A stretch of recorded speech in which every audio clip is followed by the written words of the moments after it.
Прийшли окупанти до нас в Україну, форма новенька, воєнні машини, та трохи поплавився їх інвентар. Байрактар, Байрактар. Російські танкісти сховались в кущі, щоб лаптем посьорбати довбані щі, та трохи у чах перегрівся навар. Байрактар, Байрактар.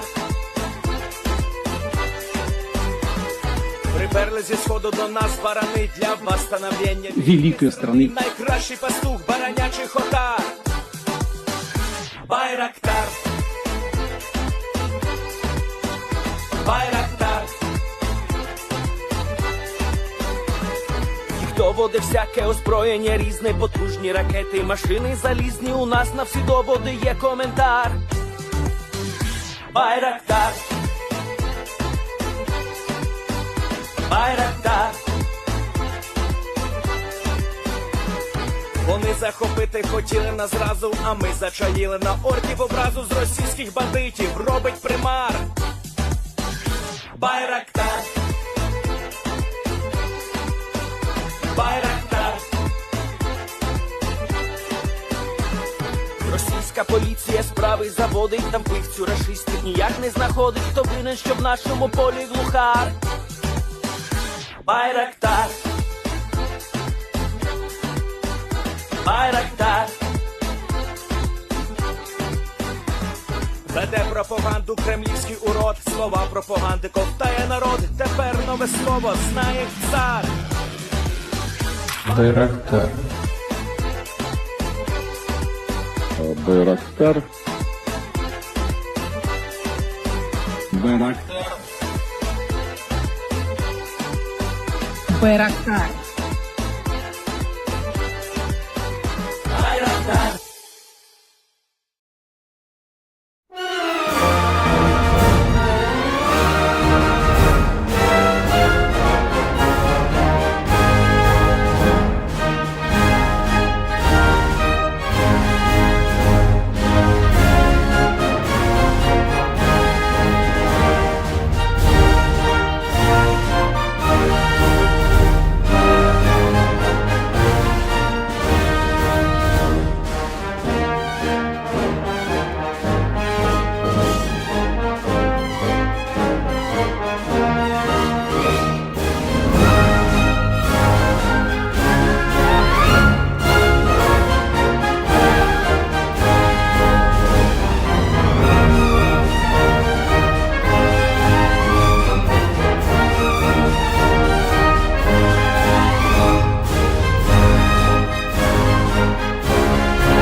Yes. The lead Spring Army sends its regards.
Hello, everyone. I'm the Enforcer, and I'm accompanied by Enforcer Matt. And good evening, folks. It's Enforcer Matt, and welcome back to day 1142 of the War News stream. And today we have very big news that Russian oil has started shutting down amidst a collapse. Also, North Korea is preparing to send Russia ballistic missiles, and the U.S. is raising China tariffs yet again, and the tariffs are going to the moon, unlike the stock market. But Enforcer, tell us more. And of course, we're going to be covering the past 24 hours of news from around the world as Matthew floundered right at the end of his monologue. Honestly, I did, man. I totally forgot where I was going at the end. I was like, I got caught up on the stocks to the moon thing, just totally lost it. But yeah, go right ahead, man. Dude, you went, the stocks are not going to the end. Yeah. And I was like, okay, well, I was like, we're going to keep it rolling. But beyond that, we are going to be covering the past 24 hours of news from around the world. And we do have a significant amount of news to be covering tonight in the middle of our somewhat whimsical intro tonight. We have been able to hear that multiple Russian oil refineries are now shutting down due to massive economic strain and the significant amount of damage that has been caused to refineries over the past few weeks by Ukrainian drone attacks, which have continued to plague the Russian Federation and its oil production abilities. Not only that, we have also been able to hear that the Russian Federation is attempting to nationalize major economic assets once more, as the Russian Federation is attempting to prop up the oligarchs of the country so that way they will be able to continue to try and keep their companies alive at a bare minimum and continue to keep a minimal funding base for the Russian government and their war in Ukraine. Meanwhile, inside of China, or largely inside of the U.S.-Chinese trade war, we've been able to hear major developments where the People's Republic of China has started to sell off U.S. Treasury bonds at an absolute maximum, raising the interest rates and apparently causing some severe financial tumult right now inside of that little bracket inside the United States. Meanwhile, we have now been able to hear that the tariffs have now been raised to 150%, I believe believe, if I'm correct, pretty much creating an effective trade embargo on the People's Republic of China and any goods entering from China into the United States at this point, while the Chinese are also conducting their own reprisals as well. Meanwhile, Indo-Pacific commanders today have stated that there is a major risk of conflict around the island of Taiwan, and a major conflict shutting down the Strait of Taiwan could lead to an economic depression worse than the Great Depression, although that's a very large exaggeration because there's this very cool thing called the open ocean, and you can just sail like right around the island instead of in between the two. Kind of cool. But we will be getting into that a little bit later, but still is an interesting kind of a statement, and it is also adding on to a whole bunch of additional doom and gloom as more U.S. forces are being deployed at Kadena Air Base inside of Okinawa, just a couple of hundred miles away from Taiwan.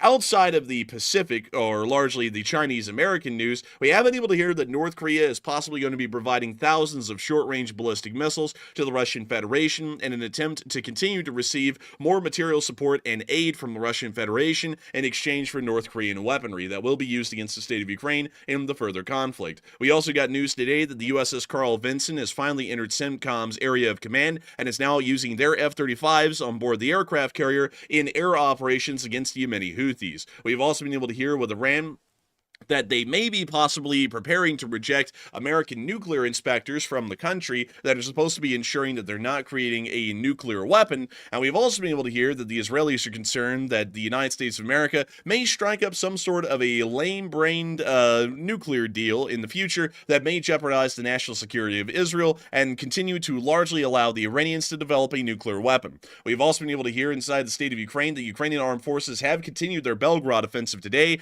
but it appears that the Russians have been able to stop the offensive, at least for now, and it doesn't appear that there's a large amount of forward progress in this direction. However, the Ukrainians still have 3 larger footholds inside of Kursk and the Belgorod region that is tying up tens of thousands of Russian forces as they continue to stop the Ukrainians from advancing deeper into the country. Meanwhile, Ukrainian counteroffensives are continuing around the city of Pokrovsk and slowly pushing the Russians back a couple of hundred yards at a time, and we've also been able to hear the Ukrainian defensives in other directions have continued to stop attempted Russian attacks that are attempting to push the front line further westwards and deeper into Ukraine. We have a significant amount of news today. It's actually still quite a large amount, although I will be honest, today isn't the most wild and busiest news day that we've had. There's still quite some interesting pieces of news to be covering here over just the past 24 hours alone. But, of course, I do have to say that we are entirely happy to have you all here, and we hope that y'all enjoy our news coverage for the night, because it's going to be very interesting, to say the least, really on the diplomatic actions and developments phase,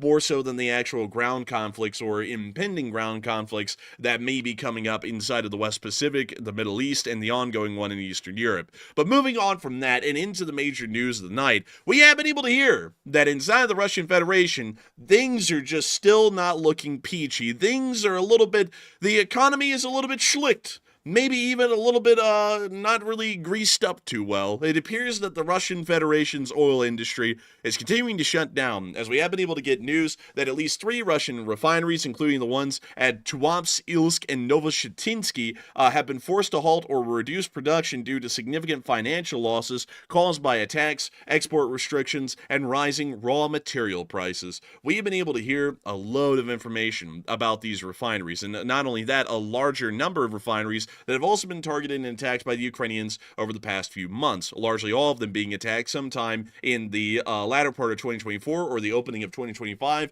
or even some as far back as last year. But it appears that more and more oil refineries are becoming casualties of the war in Ukraine, as the Russian Federation is simply not able to repair these refineries and get them back up to operational status. But this is something that we've been talking about for quite some time, and this is something that's largely been in the works by the Ukrainian armed forces for roughly about 2 years at this point of the ongoing conflict.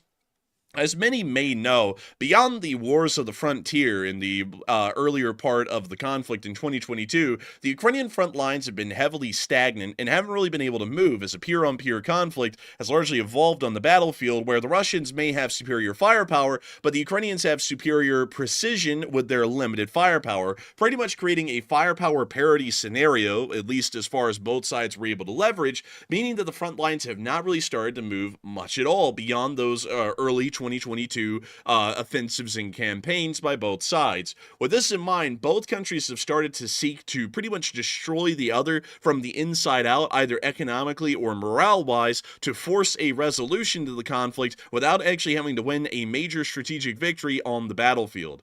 This is something that the Russian Federation has attempted multiple times in the past, with large drone and missile attacks targeting Ukrainian energy infrastructure, especially near to the autumn and winter months, attempting to drive the Ukrainian energy infrastructure into a complete blackout at the most important time of the year, where millions could face possible hypothermia or death by freezing, which would force the government into possibly having to seriously consider peace negotiations or greatly reducing and weakening the Ukrainian manpower pool to work with for wartime production, economic activity, or for that matter, possible recruits and conscripts for the continued war in Ukraine. On the other hand, the Ukrainians have evolved a different strategy, and one that we've been watching in the making for about 1.5 to 2 years at this point. Originally started in earnest by the former commander-in-chief of the Ukrainian Armed Forces, Zelenskyy, we saw in the Ukrainian drone attacks towards the latter part of 2023, or really during the mid part of 2023, began to attack Russian oil refineries in places very close to the Ukrainian border, such as Voronezh, Bryansk, and sometimes the side of the Rostov-on-Don region. We then saw that as Zelenskyy was dismissed as the commander-in-chief of the Ukrainian Armed Forces and Alexander Syrsky was brought in to take the reins, these drone attacks were heavily expounded upon and capitalized on for the amount of damage that they would be able to cause on the Russian Federation long term. If we look at the Russian economy and its structure, especially on what makes the Russian economy the most money, and let me go get that for y'all really quickly. And let's see here. Let me take y'all to this, and we'll be able to show you all of their exports here. They have a pretty interesting little export chart here on Wikipedia that is incredibly accurate to what's going on in the real world, or in their real life for the large part. So let me see. Did they take it off? Let me go get the Russian export. Well, hang on, hold up.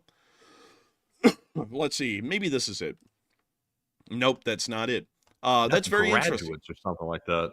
Yeah, they removed it. That's crazy. Let me go see if I can get it here. Russian economy export chart. So let's see if we can find it here on the images. Yeah, let's see. Let's see here. Man, oh, here we go. There we are. That is the Russian Federation right there. Right over here. As you can see, most of the economy, at least this area in brown, that is revolving around some form of fossil fuel. Largely petroleum products make up the bulk of the Russian Federation's economic ability and also their wealth-producing capabilities.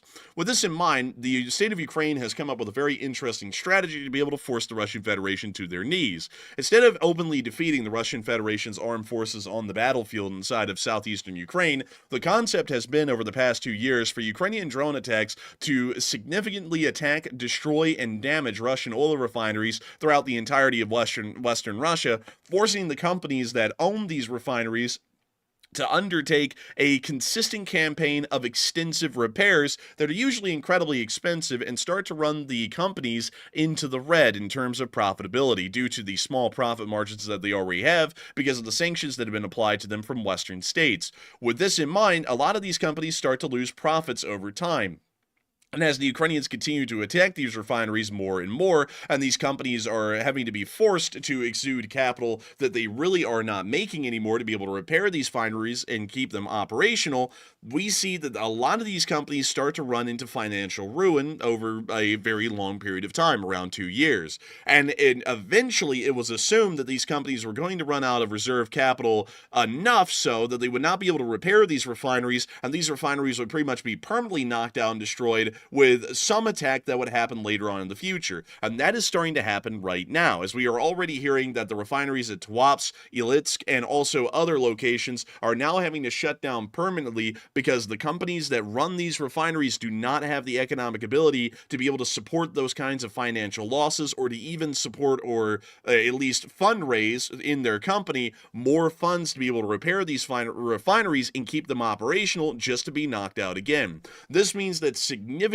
economic machines of the Russian Federation's economy are beginning to literally go offline, and with them, thousands of workers are also being put out of their jobs, meaning that the Russian tax base is significantly significantly decreasing, meaning that Russian economic output is significantly decreasing, and this is only furthering the Russian economic decline and a stagflation that we've been seeing that will turn into a complete economic depression and a possible economic crisis or collapse here within the near future. It's becoming an incredibly obvious thing at this point that the Russian Federation will not be able to avoid this very certain fate, because while the Russian Federation has not been able to inflict wildly damaging attacks in Ukraine, we have seen damaging attacks in the past, but it's been things that the Ukrainians have been able to overcome, largely because they have continued to get Western support in repairing and maintaining their electrical grid, meaning that the Ukrainians are not having to reach into their own pockets to keep their energy infrastructure running. They're largely having to reach largely the West is reaching into their pockets or donating free equipment to be able to keep the Ukrainian energy infrastructure running. The Russian Federation doesn't have that kind of a luxury, and money is now run short. They do not have enough money to be able to keep this stuff running. So for this reason, we're now seeing that major damage is being caused to the Russian oil refinery industry, and it now appears that this damage is not going to be temporary damage that we measure in weeks or months, is now permanent damage that's going to be measured over the duration, meaning that the damage now being inflicted on oil refineries is not going to be limited in its scope to only a few weeks of decreased activity. Now when an oil refinery is knocked out, we have a generally high chance of that oil refinery being knocked out until the war is over and until the economic sanctions are lifted on the Russian Federation. This is also coming at the exact same time as Vladimir Putin has now started to conduct more economic nationalization inside the Russian Federation, which largely is supposed to benefit some specific oligarchs inside of the Russian government that might be able to consolidate some of these businesses, or at least try and float them and keep them alive a little bit longer. According to the information that we have, the Russian Prosecutor General's office is demanding the seizure of large businesses, such as Moscow's Domodedovo Airport, which sounds like a stupid name. That sounds like Doug Dimmadome, owner of the Dimsdale Dimmadome, but crazily enough, that actually is the major international airport of the city of Moscow. Let me go find it, the Domodedovo Airport.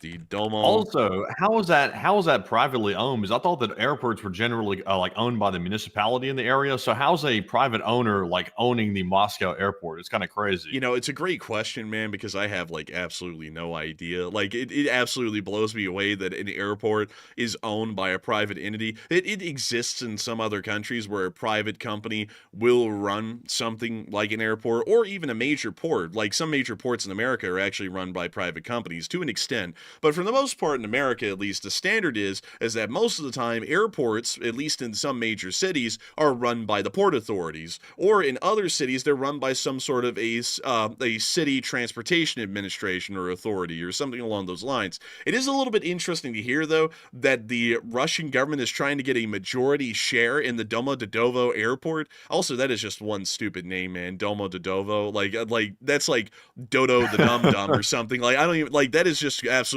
insane to me. But beyond that, they're trying to get a major share in it. And the reason why, it's actually very interesting. The Russian government doesn't want to keep the share. They're going to give it away to someone else. Because from what we were able to hear, or at least what the Financial Times described and what Next then also summarized, since the start of the war, more than 85 companies have already had this happen to them in Russia, bringing $28 billion. That's it. Only $28 billion into the budget. Now, to put this into perspective, this has been going on since the start of the war, and this has been a pretty monumental effort by the Russian government to do this. And just to give you all another idea to how small the Russian economy is, $28 billion over 3 years is the exact same amount of money that the Israelis largely spent on their military in a single year. Or better yet, another example of how much $25 billion is when you stretch it out in America. $25 billion was enough to fund one of our infrastructure bills, I think, for a couple of days. Like, no joke. Like, one of the infrastructure bills that we passed a couple of years ago was about $1 trillion, and it was supposed to last over that fiscal year. So $28 billion doesn't really get stretched that far in America. In Russia, it's something that the government is actually fighting and dying to try and achieve over 3 years, is to just free up $28 billion. But at the same time, Putin is also attempting to return Western companies back into Russia, which is pretty much impossible, because because of the sanctions. But the main beneficiaries of the nationalization are Putin's close allies, some of the oligarchs like the Rotenberg brothers, who acquired many confiscated assets, including major enterprises and even even part of the largest airport, which is Sheremetyevo, which is the one that I was actually zooming in on the first time, which is way up here in the northern area of the city of Moscow. This is actually the major international airport of Moscow, the one I was zooming in on originally. Moscow has several international airports. I believe there is one that is further north than this, but it's pretty much like completely out of Moscow. There's also one down here. This one's also a pretty significant airport in Moscow. There's also one that is over here, but I believe this is more so a military air base than anything. And there's also the one further down here, the Domodedovo, owner of the Dimsdale-Dimmadome Airport, which is right there. But this is the one that the Russian government right now is focusing on trying to nab pretty much from its private owners. Many businessmen, even large ones, cannot resist these attacks because it's coming from the Russian government and they'll just screw you over if you resist it. So that's pretty much the run of the mill, but it does appear that the Russian government is attempting in some way to try and loosen up some of the cash flowing through Russia so that way they'll be able to use it to be able to finance a war a little bit further on. Also, by the way, I forgot about the Zhukovsky International Airport as well, which has an eclectic mix of historical aircraft housed at it that are just slowly rotting away, including one Tu-144, which was the Soviet version of the Concorde, if you didn't know. Oh, wow. Look at that. That's pretty neat. Yeah, most of them are rotting. Like, I wonder if we can get y'all I think this is where they hold the air shows. Let me see. Yeah, this is a place where they hold the air shows. Also, I like this plane that's holding the egg. Like that a lot. Pretty neat. Oh yeah, look, there it is, the Tu-144 right there. They still roll that thing out, although they don't use it at all anymore. And it was worse in every way than the Concorde. They said, man, that this thing rattled so badly they couldn't even serve people drinks on this plane when it was flying because the drinks would literally rattle off of any trays and straight onto the floor within seconds. I believe it. It honestly looks like the great value version of like the normal Concorde, like literally almost replicated down to the like last little inch of it. It looks very, very close. Yeah, it was a terrible aircraft. But beyond that, a lot of people have been talking, speaking of the Russians producing terrible aircraft, it appears that they're producing a pretty bad economic situation right now because that whole oil refinery situation, really the lack of capital inside the Russian Federation. And as several Russian oil facilities have been halted or reduced due to major losses, is an oil collapse highly likely? And it appears that a lot of people are saying that it's much more likely now than it ever has been in the past. Some people are saying that maybe so, but it's kind of iffy. Some people are saying that that's just a bunch of hype talk and a bunch of garbage. I mean, the fact that the Russian companies don't have the money to repair these refineries and they're shutting them down just means nothing. And others are unsure and undecided. But Matthew, what are people thinking about this, and what are you thinking about it as well? All right. So it looks like 64% of the audience said, yes, it's much more likely now for an oil collapse now that these companies are having major losses, while 18% said maybe so, but it's a bit iffy, and 10% said, no, it's really just a bunch of hype. And I will say that we've been saying for some time, it's been looking pretty imminent that an oil collapse was going to happen inside of Russia. And I will admit, so far, it has not actually taken place. But we are seeing it is still progressing. It's getting worse inside of Russia. And also, it's coming at a very bad time for them to be shuttering these plants because, of course, the price of oil is going down worldwide quite drastically. And that's going to further reduce the profits of these oil facilities, which are already struggling to sell any oil due to sanctions and also due to these attacks by the Ukrainians. So it's really a trifecta of a perfect storm to really hurt the Russian oil economy. But whether or not it actually goes under, that's another story, because it looks like the Russians always step in and try to help them out a little bit or try to manipulate the market a bit to keep these companies afloat. So they're going to try to keep doing that for some time longer, and they're going to probably hope that another country like China is going to try to help them out a bit. But I would say I'm with the 64%. It is much more likely now, but at the timeline looks a little bit uncertain. But Enforcer, what say you? Dude, I actually was able to find a picture of Putin at a press conference today when he heard about the news of these refineries shutting down because the companies didn't have enough money to keep them, repaired and running after the Ukrainian attacks. I actually found a picture of him. Oh my God, man. Honestly, that's scary as hell. Dude, that's the sleep paralysis demon, or that's the hat man that you see after you drink enough Benadryl. But that is a very scary picture, honestly, man. I saw that today, and I had to go find it because I was like, what the hell is that? So apparently it's the Putin monkey. I didn't know, or monkey Putin. I didn't know that this existed. But Yeah, that's just nightmare fuel. But beyond that, getting into the serious analysis of the whole economic consequences of the oil refineries and such, and also the dropping price of oil, let me go get you all that. The oil prices right now. Let me go show you all that, because that is a fun chart. Oh yes, I see you, good one. So here we are. There it is. This is the oil prices chart, or the crude oil futures. And we can see that the oil reached a price of about $71.71 a barrel on April. And it then also, you know what? This actually shows y'all how strong this drop is. Since just the beginning of April, it has dropped down to about $60 a barrel, which is a pretty decent drop in the price of oil. So, with that in mind, oil is starting to become a little bit more of a cheap commodity, and considering the kind of margins that are had in oil production, which is usually a precision scheduled sort of a industry where they produce about enough, just a little bit extra than what's needed. That's how you're able to build up a strategic oil reserve over time. It's just a little bit more than you need. But the fact that this is happening right now, that means that people are able to buy oil at insanely fast prices. I mean, it's crazy. You know, you can really just go easily get a barrel of oil because it's so much cheaper. It's $10 less a barrel. So if you buy 10 barrels, it's $100 cheaper now than it was just about a week ago. So with that in mind, the Russian Federation is dealing with a pretty tough time. Also, by the way, I forgot to explain this. Oil doesn't change its price on, say, a nation-to-nation level. So, you know, a price of a loaf of bread here on average could be $3, and in Russia it could be $1.30. It's not like that in terms of crude oil prices. Crude oil prices are standard globally. So you have to be able to get yourself a nice barrel of oil at the same price anywhere in the world. That's how it works. Like, that's just how that industry works. But what is interesting about that also means that everyone can buy this oil, and that also means that a lot of these companies that are producing oil are now losing their shirts because they're not able to really sell it at the prices that they're looking for. And that also means, due to Russia's limited customer base, which has already been hemorrhaging their companies significantly, and now the decreased dropping prices of fuel, they are going to be absolutely screwed. Not only that, these companies already lack so much reserve capital that they are not able to even repair their refineries that have been damaged by recent Ukrainian attacks, and even still, some of the major giants such as Gazprom and also Lukoil have had to lay off tens of thousands of employees already over the course of this year because of the major economic tumult that's going on inside of their companies, and they're attempting to restructure to try and make their companies more lean and, you know, in the red less so, but even still, this is going to be causing even greater issues. So I'd say it is much more likely that there's going to be an oil collapse coming because of this, and also a Russian economic collapse possibly, because these companies are on the absolute breaking limit of what they're able to sustain and what they're able to survive at this point.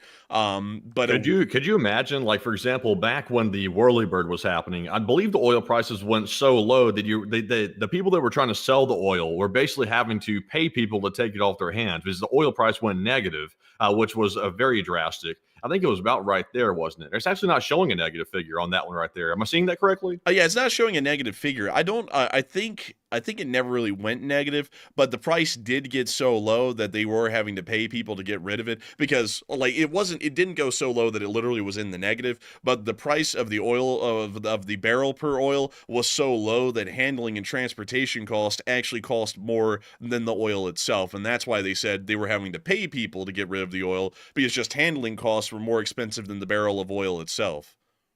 Well, actually, it looks like the crude oil prices did briefly go trading below $0 in spring of 2020, but it went up pretty quickly after that, and that was the first time in history that had ever happened. So, no, it actually did go to zero. It's not showing on that chart right there, but in sometime in spring 2020, it did. So, yeah, if that happened right now during the war, that would probably destroy Russia if it stayed like that for a while. That would finish them off, because that's, like you showed a minute ago, that's a huge part of their trade. So if they were to crush that, like once again, and they just sunk the oil prices like that over the next few weeks or months, that could finish Russia off.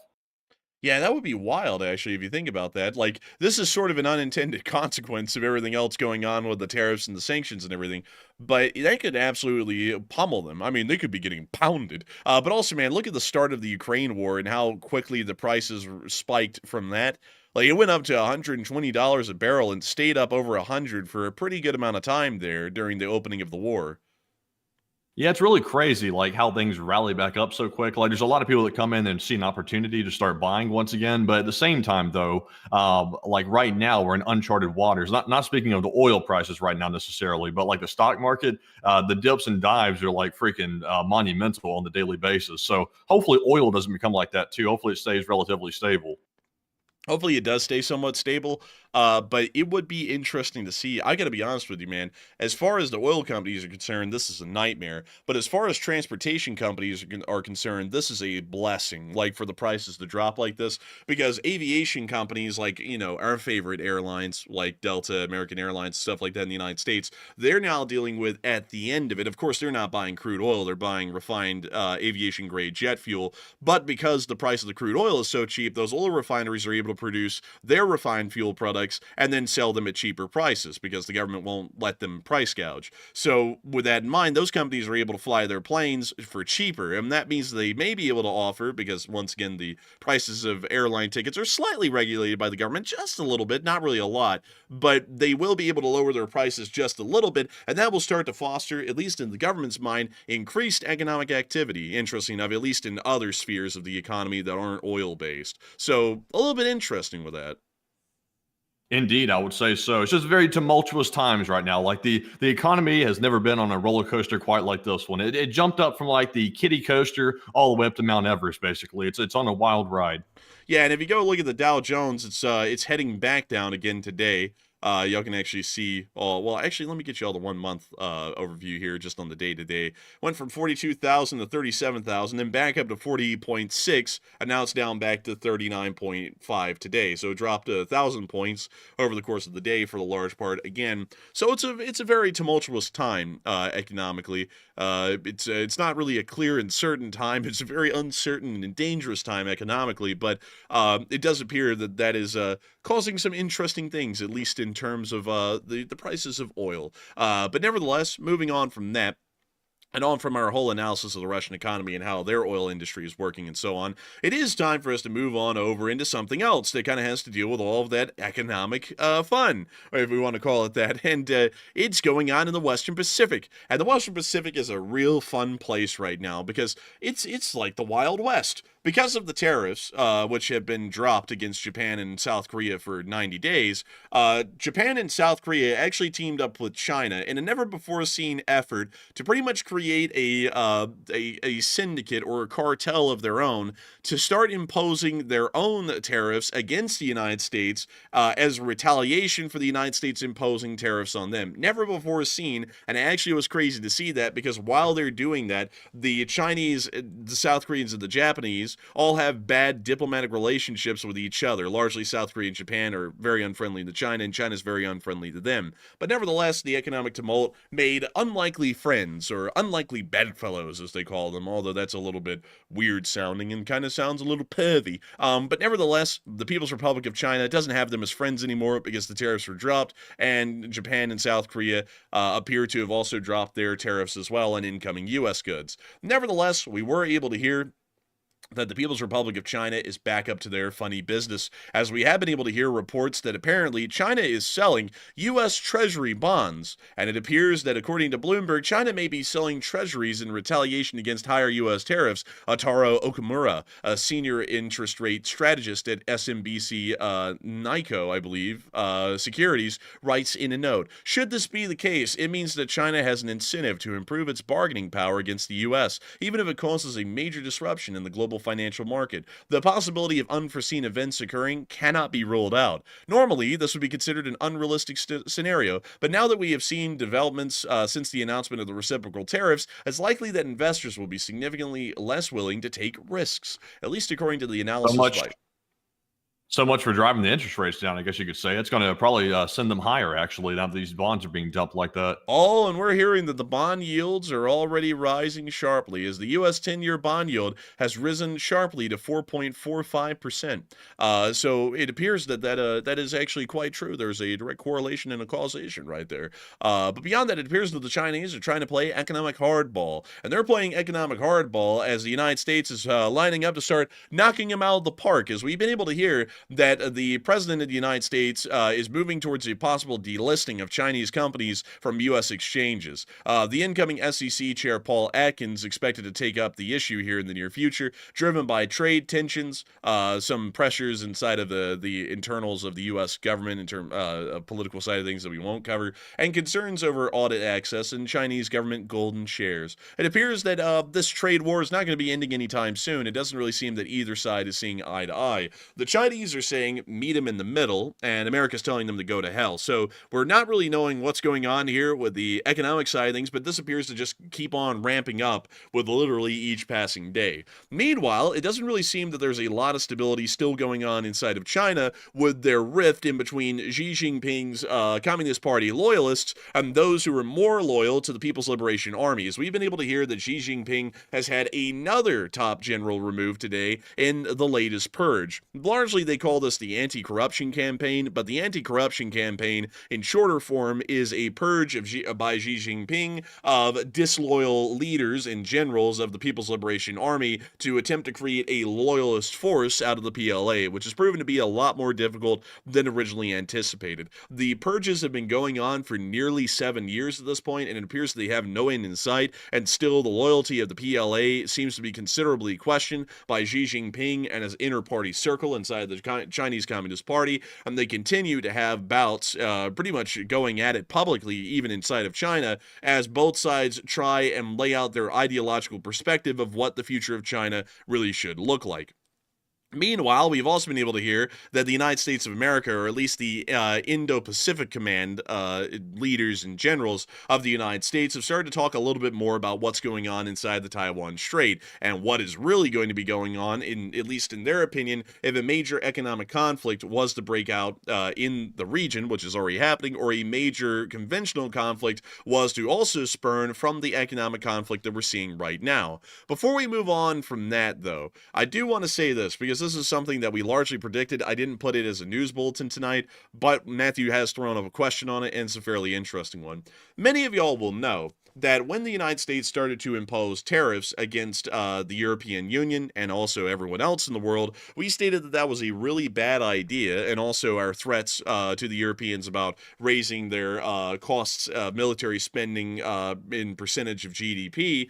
We said that that may not be the greatest idea, because if the Europeans are not really getting any kind of a benefit out of being with the United States, they most likely will decide that it'd be better to be on their own. And a lot of the benefits that Europe and America receives mutually from each other would begin to disappear, as the Europeans will start to use their combined bargaining power as a coalition of nations that are some of the most economically prosperous in the world, to be able to start putting themselves in the best position as they vie for the Chinese and, America and China vies for European economic partnerships and friendships. It appears that that's largely starting to become the case, because the European Union is talking with China to lower tariff barriers between the two, and to start to incentivize trade between China and Europe, and start to move European trade away from the United States of America. It's once again already showing that the analysis that we made months ago, that a lot of people said was crap and we didn't know what we were talking about, was absolutely true. Because anyone who's not blind would know that someone in that kind of a position would start to use their leveraging power to put themselves in the best position between the two, instead of loyally sitting with one or the other.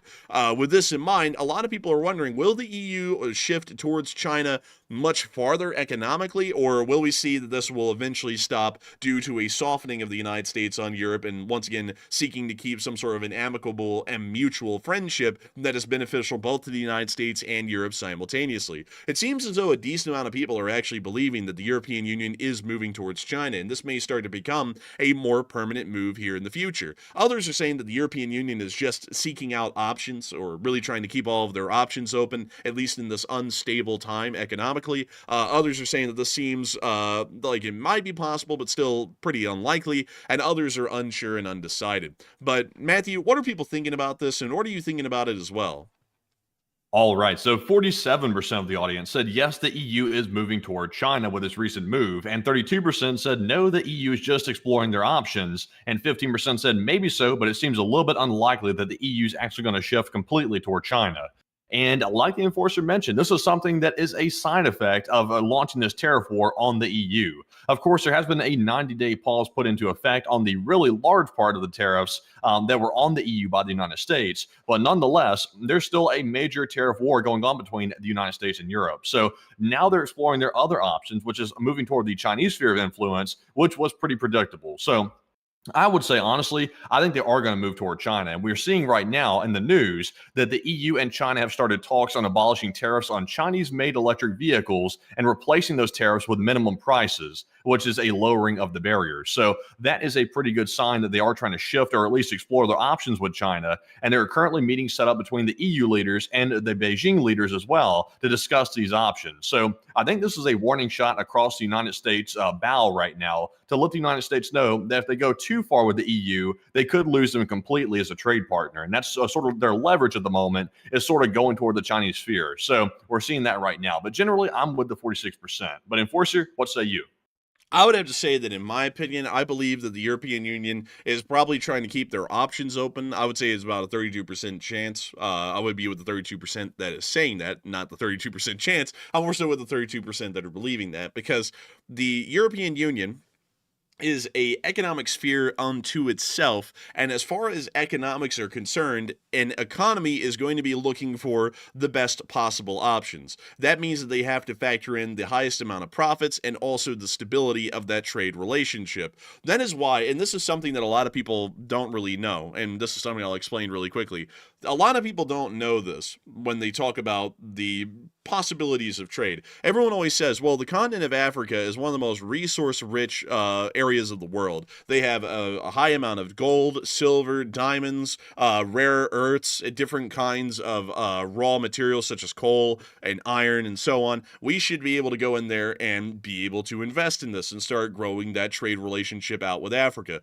The problem with Africa is that while there is a lot of potential to be had there, Africa as a whole, as a continent, or speaking of the dozens of nations that exist on the continent of Africa, are highly unstable, and the amount of economic, well, really the amount of governmental and economic control that any central government has inside of an African nation is incredibly limited, and that starts to detract investors and also a lot of nations from finding Africa to be a viable trade partner, is because there is no stability involved in that kind of relationship. A government could give a right to someone to be able to go and start drilling for oil, say in the Democratic Republic of the Congo. A military coup happens, and then that government's overthrown, and then those rights are stripped immediately with a new government. Or, for example, the Democratic Republic of Congo could give those rights, and then once those drilling crews get out into the middle of the jungle, they find out the government isn't even really controlling that area, and is controlled by a group of warlords that then extort them for money, and then make their operation completely unprofitable because of the amount of extortion that's going on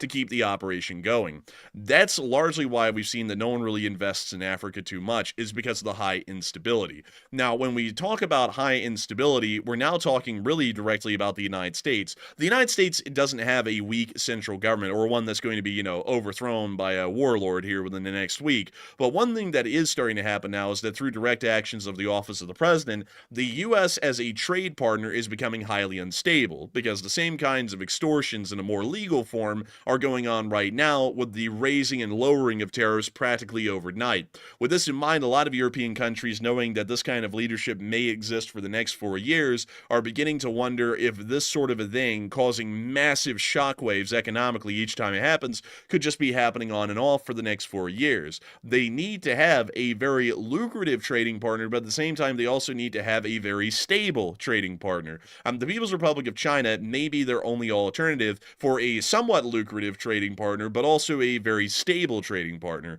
The People's Republic of China will also be looking to enter this kind of a trade arrangement with Europe as well, because if they're able to pull the Europeans away from the United States, that means they are disrupting a $1 trillion trade industry that exists between the US and Europe combined, and they're able to start transferring a lot of that material wealth and financial wealth away from the US and directly into Chinese pockets. That is a very big thing for the Chinese to want to secure, and not only that, that allows them to have such a strong economic connection to the Europeans that it actually incentivizes and greatly enhances their One Belt, One Road initiative, which largely has fallen flat on its face at this point because the end markets in Europe haven't been as strong or as large as they need to be, and this means that they get to reinvigorate their projects to create a significant and pretty much untouchable sphere of influence inside of the Indian Ocean area along its coastlines of that ocean. This is a pretty significant thing to consider on an economic level, that we could start to see that Europe puts itself in a position where it actually rockets above the US and China. And a lot of people would be shocked to think that, but if Europe puts itself in a position where China and America are both competing for a share of that European market, the Europeans have nothing to lose from that and everything to gain, because they will be able to leverage both sides to get the most beneficial trade relationships that they can, that produce the most wealth for European companies and produce the most wealth for those countries in turn. So for the Europeans, there's no reason to not want to eyeball this and consider it, unless the United States changes its ways and becomes the reliable, stable, and lucrative trading partner that it has been for decades. So I would say that this is pretty much a direct result of that. We spoke about this quite some time ago when the tariffs were being brought up and imposed on the Europeans, Canada, and Mexico, and we stated about how bad of an idea it was and what that would result in, and what we said that it would exactly result in, it already appears that that's now in the making right now. I gotta say this, like, just really quickly, we toot our whistle somewhat on here because,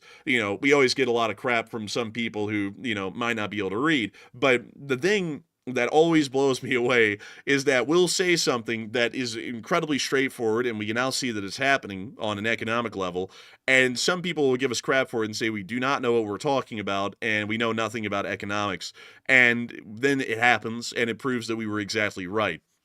It doesn't take an expert to know the basics of business. Like, for example, saying something like, yeah, you know, it would be beneficial for the Europeans to go after whoever is the most stable and provides them the most profits. That would seem to be a very basic line statement. We have to provide Europe a benefit for them to want to be a trading partner with us. The Chinese have to provide Europe with a benefit for Europe to want to be a trading partner with them. That's just how it works. Oh, that's how it works when Europe starts dealing with a major, if you want to call it, superpower. They're going to be looking for someone that's stable, provides them a good amount of money, and there's some sort of an inherent benefit in the trade relationship. Europe isn't a bitch. Like just to make that clear, Europe is not a bitch that America can put a leash on and start flinging around the house and then slap it around and then pimp it out a little bit. Europe is a continent that has collective bargaining power and is able to do what it wants these days because of that collective bargaining power. If we want to have a successful United States of America with a wide variety of trading partners that not only provide us with goods that we are looking for, but we can also provide them with goods that they are looking for that make us all money in the end, then we need to provide the Europeans a very stable sort of relationship where they're able to make a good amount of money for themselves and we're able to make a good amount of money where we all benefit and succeed. Otherwise, that money's going to be going to the Chinese. And I'd rather have European money going through American pockets instead of European money going through Chinese pockets instead. That would be my honest opinion. And so hopefully we'll see that the U.S. government starts to change its course, seeing how badly these foreign policy decisions in the trade relationships have been going this far, because it has not really been going that well. So with that, I hope that does address that somewhat well, at least to this point. And I see some people, of course, man, people are coming out of the woodworks even still, with the Europeans literally doing what we said they were going to do, and we're like, look, it's happening now. Like, it'd be better to, you know, start reversing course and trying to get them back on track with us. Some people are still going, Europe is a bitch, and we can beat them around, and there's nothing they can do. You will find out when they go and start trading with the Chinese, there was something they could do, and then we're going to be up shit creek without a paddle, because we're going to lose the largest trading partner that we have in the world, which is the European Union as a collective. So I would say that that's not a good idea. And you know another thing, if it's perfectly fine to lose them and there's no skin lost, why are the Chinese fighting so hard to gain them as a trading partner? Because if the Europeans are just leeches, they're just robbing the American citizenry of their hard-earned dollar, why in the world does the Chinese want to step up to the bat to start losing their hard-earned dollars to the European leeches? That makes no sense as a mindset. It's clearly showing there's an inherent benefit in having trade with Europe, because if China wants it, there has to be some sort of money to be made there. No one's going to fight and die to start losing their money to the quote-unquote European leeches. It quite obviously shows there's money to be had there. Yeah, if China can get their hands on the European economies like that, they will do the same thing they've done to pretty much every country around the world. Once they get a grip on their economy, they will never let it go, and it'll be extremely hard to decouple from the Chinese economy once Europe goes that direction. And Europe is not ignorant of that; they know that. But at the same time, they're exercising their leverage by sort of like entertaining this idea of going toward the Chinese sphere of trade. But in actuality, they probably don't want to go that way. But they would, though, if it meant spiting the United States to try to get some leverage. So it's going to be like semi-leverage because I think the United States, well, maybe the officials know that or not. I'm not really sure if they do or not. But the Europeans are not looking at the Chinese option very preferably, but it could be their only option. And I think they're sort of thinking in their heads that if they have to go the Chinese route, they will, but they just don't want to. But they have to let the United States know that there are other options to explore and that they're not backed into a corner. That's what they're trying to do, but I'm not sure if it's going to be successful or not. I would wonder if it will be successful or not, but it does appear that there's going to be an attempt made, so we'll see.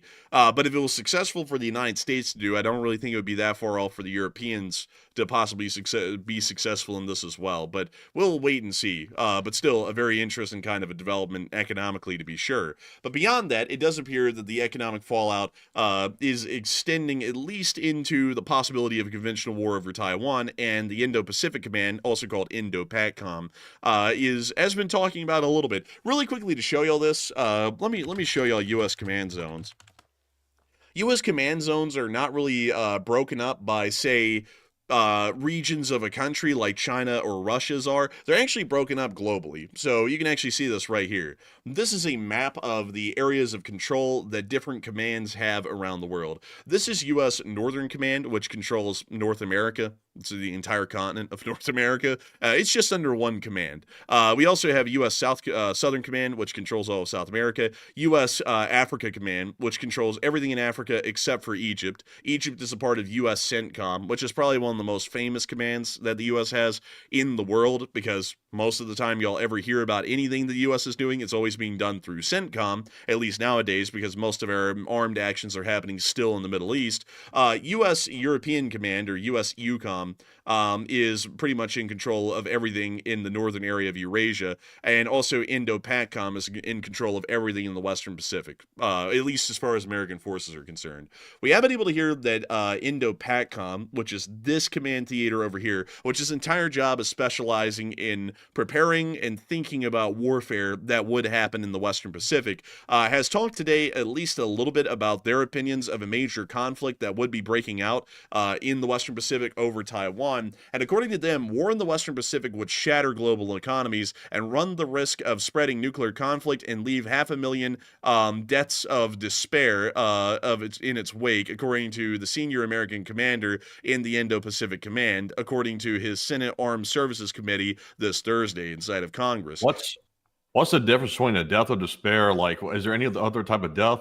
I've never heard of a death of glee, so I don't know what it, like, I don't know why there's been a death of despair here, because I've never heard of anyone happy to die, you know what I mean? Like, well, except for those people like the Houthis, they're pretty happy to die, but beyond that, I've never heard of a death of despair, like, to be entirely honest. But when asked why Americans should care about Taiwan's future, Admiral Samuel Paparo said closing the waterway separating it from China, one of the world's major trading channels, could be more devastating than the Great Depression in the 1930s globally.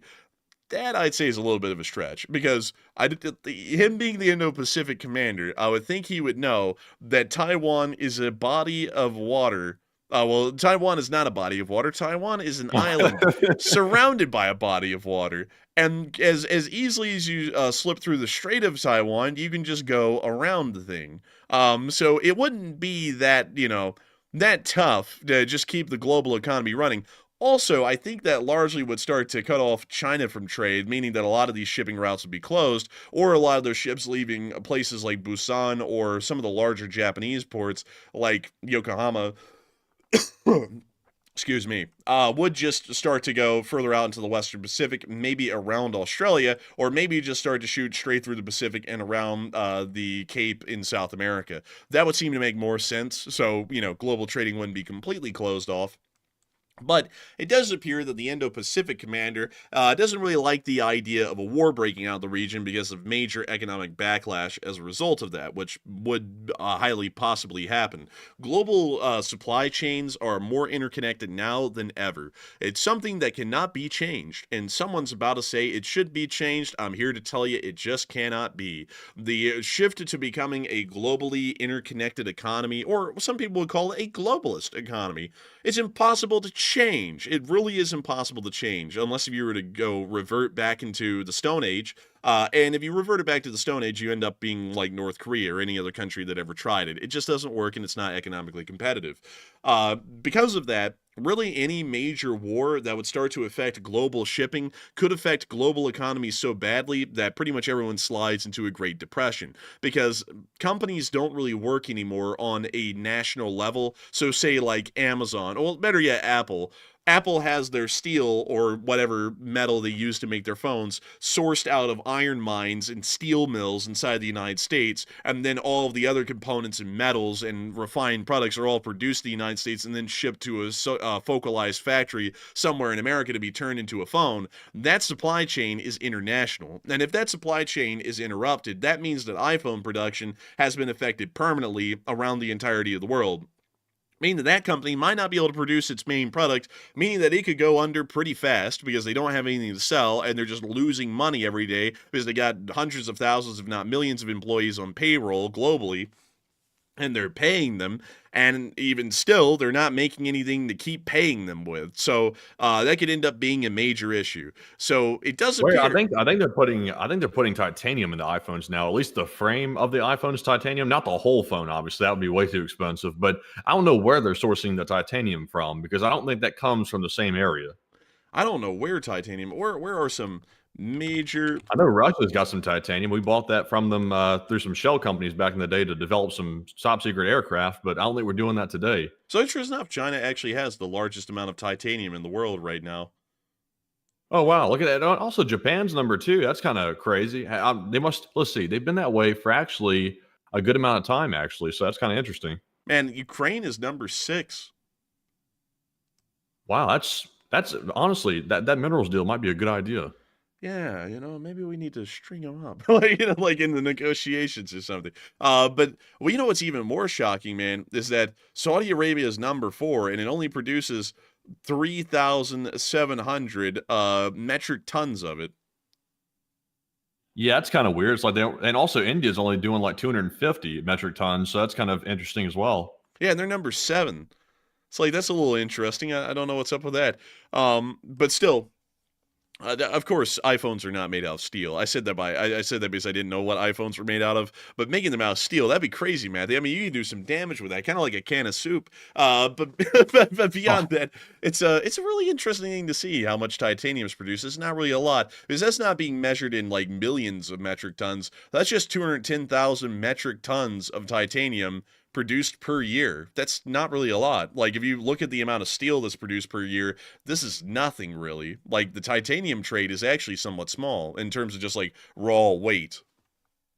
Yeah, it is kind of interesting, and also like the titanium in the iPhones, to my knowledge, is not a whole bunch. And also, there's different levels of titanium as well. There's like I think there's grades 1 through 5 with the different levels of refinement to it. I'm not sure which one the iPhone uses, but it's to my knowledge, it's a pretty expensive material to source. So that's probably why they're using just the frame of it in the iPhone, because otherwise it'd be highway robbery expensive to buy one of their phones. Let's see. Let's see here. I'm seeing some interesting comments here in the chat. I actually saw someone try and insist that tariffs actually can work. Oh man. So One at a time they might be able to work, but not all at once. You can't take all the countries, throw them in one basket, and slap monumental tariffs on them, because look how that's worked out. We've had to back off of it because it didn't work, and it started tanking the markets globally. Plus, our own economy started driving the dollar's value down as well, and tanking the bond market in a bad way. So no, you can't do it all at once, folks. It's proving itself not to really work right now. That's why there was a 90-day pause put in effect, and that's why we've honed in on China. We should have done that to begin with. We should have just gone in on one country at a time and dealt with it one at a time instead of doing it all at once. It would work much better. So I got to recommend a book to the people who are saying that. It's a book that was written by a guy called Mark Levinson, and it's called The Box. I've actually given this book to Matthew. I don't know if he's even cracked it open yet and read it. I don't think he has, but I have not. man, this is a very good book, because this not only explains the impact of the shipping container and kind of like its like history to a sense, it also explains what that did to the world. And it changed the world forever, at least in terms of how shipping was conducted. Before shipping containers, global shipping was slow, very laborious, and you really couldn't ship a lot of cargo globally. Because of the shipping container, you can ship anything from anywhere, and it costs pennies. It costs practically nothing. So because of that, you're able to have a factory inside of Indonesia that can ship out shitloads of t-shirts in mass that usually you would have had to, back in the day, produced inside of New York, because the cost of shipping that many t-shirts all the way from Indonesia into the United States would have been absurdly expensive. It would have completely destroyed any of the profits you would have made, even without tariffs, just because of the cost of shipping and handling alone. But nowadays, it's so cheap to be able to ship those goods and handle them once they get to the United States. You can easily produce them in Indonesia and take advantage of the cheap labor there, and then just ship all those shirts into the United States and then sell them here. And they're far more competitive than a t-shirt that ever would be made in America right now.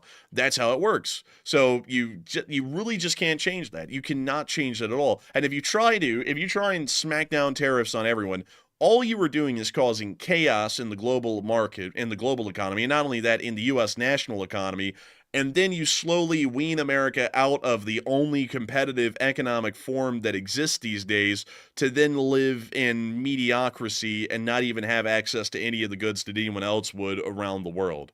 It just doesn't make any sense. It does not work. Like, it does not work. People who insist that it does work, like, I hate to say this. Like, I don't mean to say this like I'm smarter than thou or anything like that, but you're ignorant to how the world's economy really works. Like, there really isn't even an argument on this, because if there was an argument on it, then those tariffs could have been rolled out and the economy would have skyrocketed, and then I would have been proven wrong. Those tariffs were rolled out, and then everyone who actually knows how it works started to pull their money out of the stock market, and the stock market started to crash. So it quite clearly shows that anyone involved in the stock market knows that that's going to be destroying their global economic supply chains, and that's going to destroy their business that they're in and they're investing. So that's how it works. So I'd highly recommend that folks look into it. This is the best book that I could recommend. It is incredibly enlightening and interesting on how global shipping changed, really because of one guy who brought the shipping container into the mainstream. His name is Malcolm McLean. Very interesting guy. He's actually from Georgia, where close to where we're from,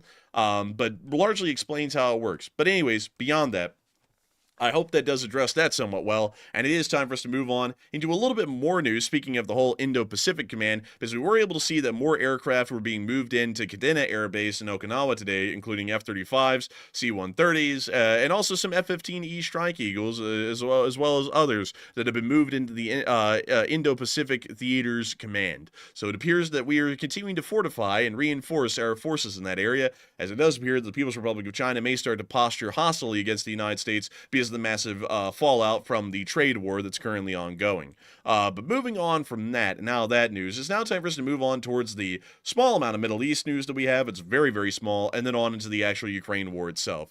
But I know that we have a load of questions. It's a massive load of questions, a huge load of questions, incredibly huge. But before we get into that news, I want to make sure that we get to that huge swath of questions. So Matthew, what do we have? All right, so before we jump into our super chats, let's address the poll while we're still on the topic before we get too far away from it, and then it's sort of off topic. So this question says, is there any possible plan that could allow the United States to bring back all manufacturing to the States? And that seems to be the effective goal right now, so trying to bring back the manufacturing from China to the United States. So it looks like 77%, the overwhelming majority, said not possible to bring it all back. 17% said yes, it can be done effectively, and 5% were unsure. And honestly, in my honest opinion, I would say it's possible to bring some of it back. And there is evidence that some of the manufacturing is returning to the States, but it's a very small percentage. And I don't think that's going to change very much because there's a lot of barriers that these companies would have to face if they return here to the United States that might cause them not to be profitable. Because once again, the labor costs are much, much higher in the United States than China. Also, they have to build all these plants, which takes years and a lot of money and planning. And of course, then they might have an issue selling their goods to other countries because now there's massive tariffs in place. Like, for example, China, they can't even sell back into the Chinese market and be competitive because of the tariffs and also the devaluation of currency. So I would say it's definitely not possible to bring it all back. You can try to bring back like a percentage of it, but it's not going to be a majority. It's going to be a small minority of the companies coming back. And that's under any possible plan. So it's just not possible to create a closed loop economy like they're trying to do. That's just not a realistic goal. It's a noble goal. Like, I appreciate where it's coming from, but it's just not possible in my opinion. But Enforcer, what say you? I would have to say that it's not possible to bring it all back. Some end of line production can be brought back where a lot of the parts are imported to the United States and then the final product is assembled here.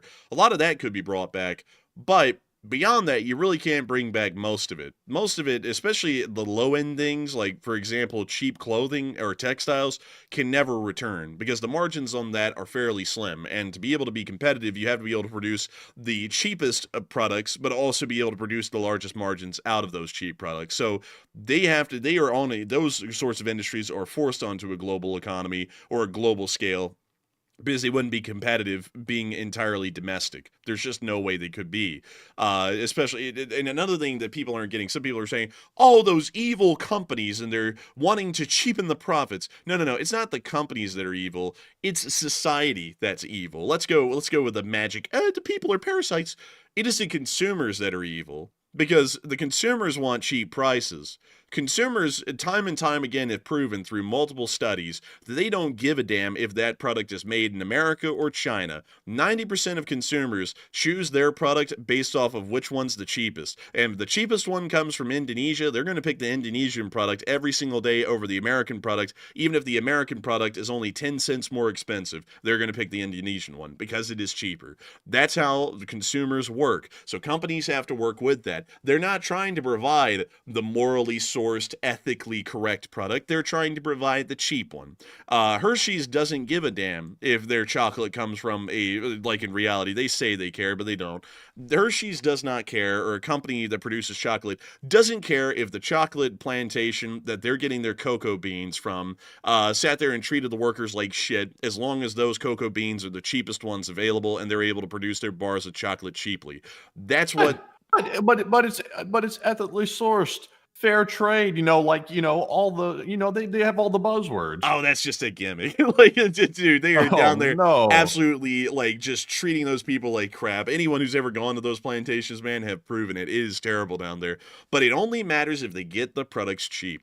Nobody in America has cared for decades, mind you. And once again, I got to put this out there. It has been the consumers that have pushed this. Because you see, if consumers didn't like Chinese products, they just would have never bought them. If that was a mindset that would have worked, we would have never seen that we would have had to bring up how to bring back manufacturing to America. No one would have bought a product from China anyways. But the thing is that companies like Nike and Reebok that originally produced their shoes here in America moved on over to China because they found out that if they made their products cheaper than their competitors, which they could produce them cheaper in places like China, people would buy Nike more than they buy Reebok. And then Reebok was forced to go over there to try and make their prices more competitive. Consumers push the market. The companies aren't the ones pushing the market. It's the consumers that are pushing the market. And consumers are the ones that pushed everyone overseas because they had to get as cheap and competitive as they possibly could be. That's honestly the actual hard facts of it. It's kind of like how people say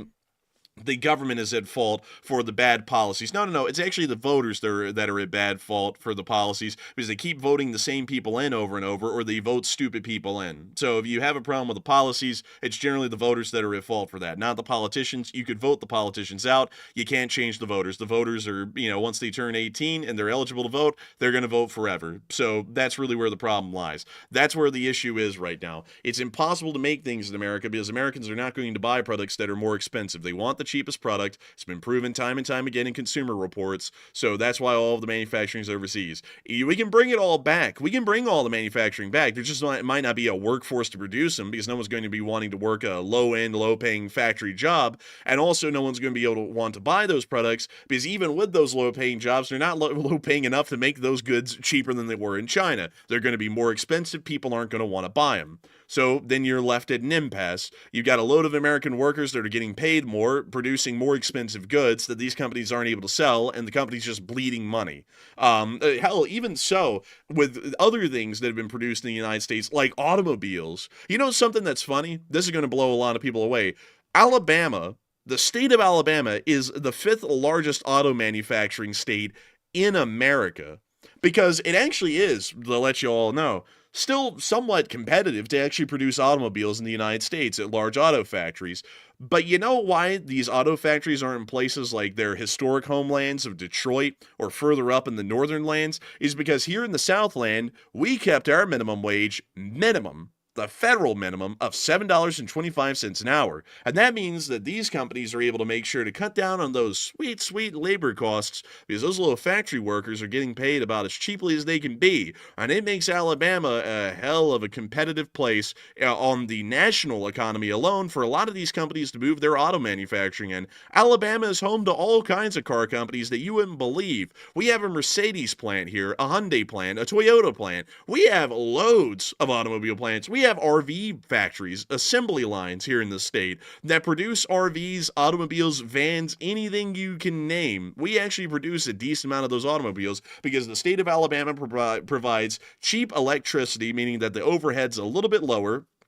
And not only that, we provide cheaper labor costs than other states in the United States, which made us more economically competitive than other states. And even on a national level, those companies are going to want to produce their automobiles at the end price cheaper than they could anywhere else, meaning that they moved to Alabama, meaning that in the automotive world, Alabama, in at least the United States, fills the role nationally that China fills internationally. That's another great example of that. There's no way to really get around the whole idea that the cheaper you make a good, the more people are going to buy it. That's just how economics works. That's how capitalism works. So that's why you really can't return a lot of this manufacturing industry back to the United States, because it just will never be an economically viable or competitive product, and people are not going to buy it. That's just the end basics of it. So with that, I hope that addresses that somewhat well. And someone said, but your state is poor. Yeah, that's the point. That's why they moved here. Our state is poor. You know the shirts that are manufactured in like Indonesia? Indonesia's poor. That's why they're being manufactured there. Those companies, I don't think you know this, but Fruit of the Loom isn't looking for like Andrew Tate to make the shirts. They're looking for people who are desperate to make even a spackling of money to make their shirts. So they go and set up their factory there because they know those people are so desperate for a dollar, they'll work any kind of a job and any kind of hours to make some money, even if it's a grueling job, a soul-destroying job, like sitting at an assembly line for 12 hours a day, getting cotton in your lungs all day, making t-shirts. That's where they're going to put a factory. The state of Alabama's poor. That's why all of the automotive manufacturers came here. And one day, those automotive manufacturers are actually going to start making the state a lot of money. And the more and more companies that come here are going to keep making the state more and more money. Labor unions will form, the labor laws will change, the price of the employees will go up, and then these companies will eventually start to go, it's kind of getting a little bit uncompetitive to manufacture in Alabama. And I don't know, Missouri's looking more competitive now. And then these companies will slowly move on their way to Missouri because it'll be cheaper to produce there or somewhere else. That's just an example. But that's how the economy works.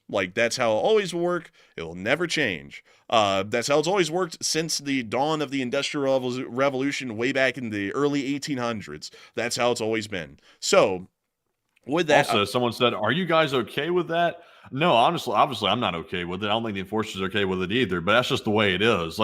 We can try to ignore reality, but you got to, at the same time, look and see what's really happening. And that is what's been happening. It's been happening like that for ages. If companies can go outsource their labor somewhere where it's super cheap and they can have literally no regulations on their manufacturing, that's where they're going to go. We're not saying that's right. Obviously, we're not saying that's right. Because in the best case scenario, everybody would be treated fairly and paid a fair wage. But, some countries don't play by the rules, like, for example, China and also some other countries like that. And they decide to basically get rid of all regulations, let the workers' health go to hell and back, and pay them basically nothing. That's just the unfairness of the trade.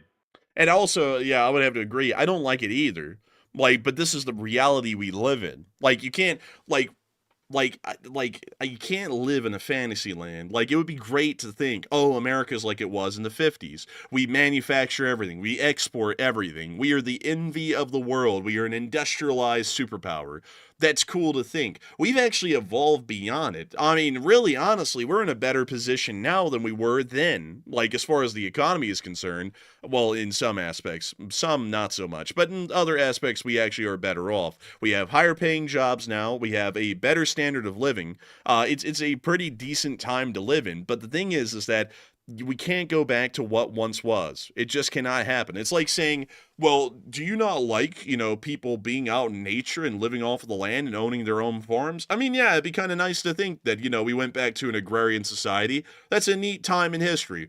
But you can't. Like, times have moved on. We live in the current present day. We have to live with the harsh realities of what that is. Doesn't always sound great, and it doesn't really line up with what you like to imagine it to be, but that's how we actually run some. Like, you can run a company and go, wouldn't it be great to give every single customer a $100 gift card for free? You're probably going to go out of business because those customers are never going to spend a dime in your store. You're just going to be giving away all of your inventory for free. That would Sounds be like a scam or something. Like, you want this $100 gift card, like take the survey or something. Yeah, I mean, like that kind of is like a scam. But like if you were a small store owner though, and you had no string attached to that, and you just said, "Here's a $100 gift card for free. Here you go," because I feel like small businesses ought to be honest Joes and ought to really help out their customers in the local community. You're going to be giving inventory away until you go bankrupt. You're not even going to make a cent. Like, yeah, that's a cool way to think, and it'd be great if the world worked like that. But the harsh reality is if you aren't making money, those lights up there burning up in the roof aren't free, and also eating isn't free either, and paying your bills and raising your kids isn't free. You got to make money.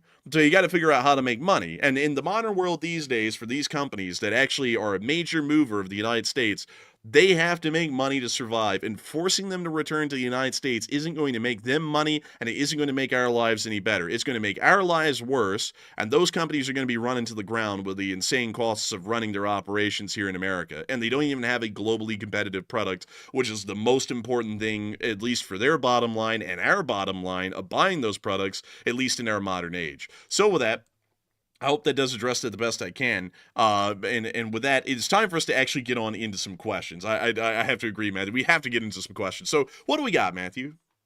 All right, so our first super chat of the night is going to go to BC Skyman, who puts in a very generous $50 donation. And thank you very much, BC, for once again helping support the channel and trying to buy some stock in the channel as well. And we do appreciate that very much, BC. And he also put in a super sticker of this time the YouTube creature riding a rocket into the distance. And it looks like it did go kaboom with him on it. But that's very unfortunate for that thing. But it does that every single time. It goes out there and goes boom. And of course, it's going to be a boom town. But thank you very much, BC, for that support, and we appreciate that very much. But Enforcer, what say you? I got to thank you so much for the massive support, BC Scammon. Because if it wasn't for folks like you, we wouldn't be able to make this channel possible and keep it running. And I got to thank you massively for that. Because if it wasn't for folks like you, where would we be? Well, we wouldn't be here right now. And so a huge thanks to you so much once again. I hope that does address that incredibly well. And with that, we are on to the next one. And our next one goes to Rick Galinchin, who puts in a 50. And thank you very much, Rick, as well, for that support. And this is our Canadian viewer. Thank you very much, Rick. He says, keep up the great work and take one from the chat. And thank you so much for the support, Rick. And thank you so much for enjoying our great work. We try our best to make the work great. We try and make it great again. And also, Matthew, when you said it was a boom town or it's going to be like a boom town, I just realized, man, boom towns went bust real fast. Like that was like kind of like the thing with boom towns is that like they boomed and then they busted. Like it was almost like within like less than a decade. It's like, I don't really think we want to be a boom town. It's like we don't really want to be a boom town, actually. That means we're going to go bust pretty fast. But the people don't know that. Nobody knows that apparently, because when it's said, everyone's like, "Oh yeah, a boom town. That's right, a boom town. It's gonna go boom. Just boom." It's like nobody really knows. Yeah, boom town's not exactly a good thing. That's a short-term success and a long-term failure. Actually, that's what it's describing. Man, let me go. Let's see here. Let me see if I can get a picture of an old boom town. Let's see. Oh yeah. We actually can. Let's see here. Ah, yes, the old boom towns. Here we are. That's what they look like nowadays. They're called ghost towns. So like they usually, boom towns never ended well for the large part. Few of them ever did. Most of them ended up shriveling up and dying and ceasing to exist, like this one right here. That's true. Yeah, so it's like I don't know if we want to be a boomtown. Honestly, I think we just want to be like a good, successful city. But anyways, with that, I hope that does address that well. But we will make sure to get a live chat in your honor, Rick Galichin. And so with that, what do we got, Matthew? All right. So our first live chat question of the night in honor of Rick's super chat. This one is going to go to DT, who said, "What would happen if the oil price drops so low and it stays that way permanently? What would happen globally?" Well, a lot of oil companies would have a tough time. The Middle East would become Detroit, like overnight. There would be no money left in the Middle East. And that's kind of the thing about the Middle East. Their entire existence right now survived. It's actually existed their entire history in the 20th and 21st centuries on the price of oil. So if the price of oil goes down, they just go broke or they go poor. And that's something that I'm always thinking about, man. Once the oil prices fall, if like they're doing right now, they are going to have a tough time keeping up Dubai and other places like that because the money that they're doing it with right now isn't coming in like it used to. Yeah, but they have massive cash reserves, though, to my knowledge. Like, obviously, they don't publicize that, but I would imagine that based on their spending and probably what they're making, they probably have massive cash reserves that they can probably start withdrawing from to keep themselves afloat until it probably resurged again. Yeah, but that's if it ever does resurge. It's like, say, like, think about It this. would have to. But this is crazy. Think about this, though. Say in 20 years, nuclear fusion comes into reality, and we just start putting up nuclear fusion reactors in the United States, and pretty much everything can run on electric power, and we never need to use a fossil fuel again because it's actually cheaper to just use fusion. It's like at that point they'll never have an economy again. Like at least as far as oil goes, they will be devastated. It literally will become the barren deserts of Arabia like it was throughout all of history with no worth or value to it at all because the oil under the soil isn't even worth anything anymore. Maybe so, but at the same time, though, I think they are diversifying to a large extent. Like, of course, tourism is pretty big now, so people want to go there to see it because it's so nice. And also, that's probably why they're racing to build out infrastructure, so that way, if they do find themselves in a financial difficulty, then they already have the infrastructure to start expanding into other industries to make sure that they're not totally reliant on the oil income. So they're doing it smart. They're expanding, but it would hurt them to an extent. But I don't think it'd be the end of these countries, like where it'd be like an empty desert or something like that. Well, man, yeah, like I honestly wonder about that because it is like think about it. If you focus heavily on tourism, then your entire country is reliant on good economic fair sailing around the world. And if there's like an economic depression, no one's going on vacations anymore, so the tourism industry then dries up, and then they go into a depression because of that. They're not really setting themselves up to be diversified. Like they're really just setting themselves up to become a monolith in another way. They're an oil monolith now, but once the oil dries up, and then they move on into tourism only, then they're a tourism monolith, and their entire economy lives and dies on tourism. Yeah, that's true. Also, Old Warrior brought up a good point. He said, "Don't forget fertilizer and the plastics demand, which uses petroleum products." Yeah, and that would be huge because obviously plastics are in everything now. So that's a huge demand for petroleum products because that's what plastics made from is a derivative of that. So yeah, that would be a huge demand for it. Also, they use petroleum in surprisingly a lot of things. Like for example, cosmetics use petroleum. That's also pretty large. It's really shocking how many things petroleum is actually used in outside of just simply creating fossil fuels for cars and things like that. It's actually quite a bit of other things. Yeah, actually, I'm trying to think about all the things that it's used for. It's used for plastics, fertilizers. Dang, I'm trying to think of everything. Let's see. I think they even make synthetic rubber out of petroleum as well. Yeah, they do. Yeah. They do. So most tires are made out of some sort of petroleum. It's actually insane, the applications of oil. It's kind of crazier, though, and a little bit more alarming when you think about it, that we're burning up most of that in gas tanks in vehicles right now, and we might run out of this, honestly, kind of like a wonder of a thing here, and we might need it more in the future, like for more productions of plastics and such things. Honestly, man, there ought to be a recycling campaign for reusable plastics, instead of throwing them away, because when you really think about it, man, we might not be able to manufacture a lot of that in the future, especially if oil becomes incredibly hard to access because it's so deep inside of the mantle. They could start to become a major issue. Yeah, you know, you can actually, I believe you can take like raw plastics. So let's say, like, for example, an example, like a Tupperware container or something like that. If you boil that down, and obviously in a safe environment, not just like where your lungs are getting pelted with like petroleum gas and fumes and things like that. But if you melt it down, I think you can turn that into fuel, I believe. I'm not sure though. That's interesting. I've never heard of that before. Maybe we'll see about that one day. I'm not gonna do that in the open air though. I don't want to get like, I don't want to get cancer from doing that. But that's still just wildly interesting. Also, someone said recycling. No, I don't mean like recycling in the normal way. I mean, just making sure to keep them around, kind of like porcelain, because usually everyone looks at plastic as something disposable and you can throw it away. But when you think about it, it's like, well, if we produce all the Tupperware now and then say we run out of oil in the future, then the Tupperware honestly has become porcelain. It's not really easily disposable anymore because we really can't produce the stuff anymore. So then it becomes pretty important to have it around. Or I guess at that point we go back to having more traditional forms of storage. I guess we just go back to, glass jars, porcelain, stuff like that, which is, easily and almost infinitely producible as long as you have some form of high quality sand or something like that. You can create a lot of glass. So a little interesting with that when you think about that, kind of a little bit more deeper on the applications of oil beyond just fuel for vehicles. But anyways, Yeah, people would have to go back to using like, Fiesta ware and stuff like that. Also the glow in the dark plates and pots and bowls and stuff like that. Have to go back to it. dude, you know what we ought to do, man? We ought to make a plate for like eating, but coat it with radium paint. Like, I think that ought to be really cool. Yeah, that would be real easy to find, like when the lights are out and stuff like that. Because when you're going for like a late night snack, you need a plate or something like that. It's good if it's glowing. Like if it's glowing, that's the one I'm going to go for probably. Yeah, you know what's crazy, man, is that ever since I started using those plates, my hands have really started to burn a lot, and also my jaw started to fall off. It's really weird. It's like kind of like unhealthy, It's like I don't know about this. But man, the radium stuff, radium. Let's see, radium products. Let's go. Let's see if we have pictures of them. Radium Oh water. yeah, radium water. Man, why is that in the like Winnie the Pooh honey pot that they put the radium water in? It's like, honey.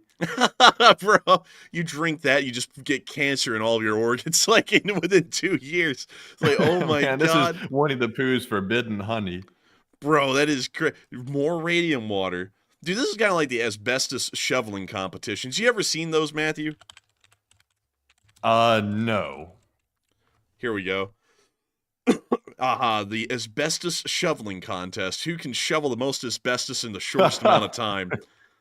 And the article title is "Why Do Bosses Keep Trying to Kill Us?" That's this must be some sort of a union rag, like some of those damn commies. But dude, honestly, man, that is crazy, man. They were out there just like raw dogging this asbestos, breathing it in, no masks, no nothing. Those guys, dude, they must have had some severe mesothelioma from this. Their lungs, dude, were shredded from this stuff, no doubt. Yeah, when they heard those commercials come on, they probably got like 5 or 10 of those miso books or something like that with as much miso they got. Bro, they said me so wheezy, like they were like, oh my god. Well, anyways, with that, we are on, I think, to the last question of this segment, if I'm correct. But a big thanks to you once again for the support and helping this channel to keep on running, Rick, and BC Scam, who's both of y'all helped this channel to keep on running. And so with that, we're on to the last question, and then we're getting right back into the news. All right. And our last one here is actually going to go to a viewer that sent in a donation via the mail today. And this goes to Philip, who sent in a $50 donation in the mail to the P.O. box. And thank you very much, Philip, for that support, of course. And he did send that check in the mail. Sadly, though, we will not be able to actually deposit it, Philip. It's actually, it was made out to the enforcer, and we don't actually have a bank account in like the enforcer name like that. So I don't think a bank's going to allow us to cash that. But nonetheless, we appreciate the gesture, of course, and we wanted to give you a shout out on the stream to thank you very much for that. Because, of course, that was a very kind gesture, and we do appreciate it very much. But enforcer, what say you? I got to thank you so much for the support as well and helping this channel to keep on running, Philip. Sadly, we cannot cash that because I don't think the bank would recognize me as the enforcer. They recognize me under my legal name. But I do thank you so much for the support and helping this channel to keep on running, because it is folks like you who helped to make this thing possible.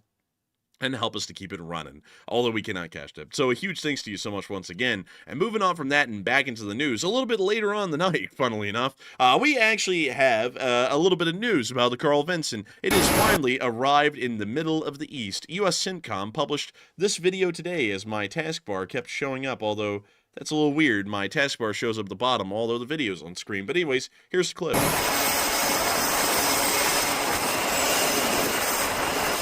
And look at him go. Mr. Carl Vinson, and they're here to stay.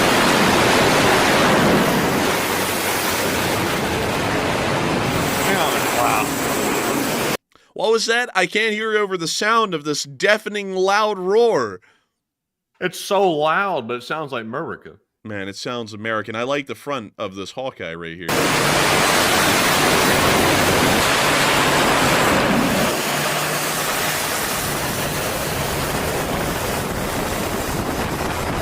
Well, that's the end of that incredibly loud clip. Very loud indeed. But the USS Carl Vinson is now with the Harry S. Truman in the area of the Arabian Sea and conducting air operations against the Houthis. They will also be joined by the Nimitz here in short time. Moving on from that and into the Islamic Republic of Iran, we've also been able to hear that, according to the United States, Iranian expulsion of nuclear inspectors would be escalation and miscalculation. So it appears that they're now getting concerned that the Iranians may deny U.S. nuclear inspectors access to the country to be able to make sure that they're not creating nuclear weapons of mass destruction. Moving on from that now, the Middle East, it's now time for us to move on into the Ukraine war segment itself, as we have been able to hear that Ukraine is going to be announcing a plan to purchase $50 billion of U.S. weapons from the United States of America. They're going to be purchasing them. So no more of that money lending. So I don't know what some people are going to be saying in the United States. I guess they're going to be saying that we shouldn't sell Ukraine weapons next, because at first they were all about stopping the killing, or, you know, stopping Zelenskyy for being corrupt and stealing American money. And now that he's just going to pay America for the weapons, I'm sure they'll come up with something to complain about with that as well. But moving on from that, we also got to hear about the air defense report from Ukraine. We were able to hear that 145 drones attacked Ukraine overnight, 85 of them were shot down, and 49 of them were taken out with electronic warfare countermeasures, meaning that a large amount of them were intercepted and taken out before they could hit their targets. Meanwhile, inside of the area of Moscow, we did get an idea of the possible drone that was used. I still believe it was a helicopter, but there was an idea that it could have been this Ukrainian helicopter-based drone. But this thing seems to be quite small compared to what we saw on the film, so I'm still thinking it's an Mi-17. Moving on from that and into the actual areas of Sumy and Belgorod and Kursk, we were able to see a Russian brim getting hit by a drone today. And I guess you could say that this thing got hit to the brim. Oh! I don't know why my taskbar keeps showing up at the bottom of these videos. It really shouldn't be, but it is. And they're about to hit the brim. And they hit it 30 feet per second, too. That's pretty good. Man, they hit it right on the brim. Like a nice brimmed hat like those Marine DIs wear. Whoa. Look at that brim. I mean, it's not really sharp and pointy, but whoa, it kind of got an edge.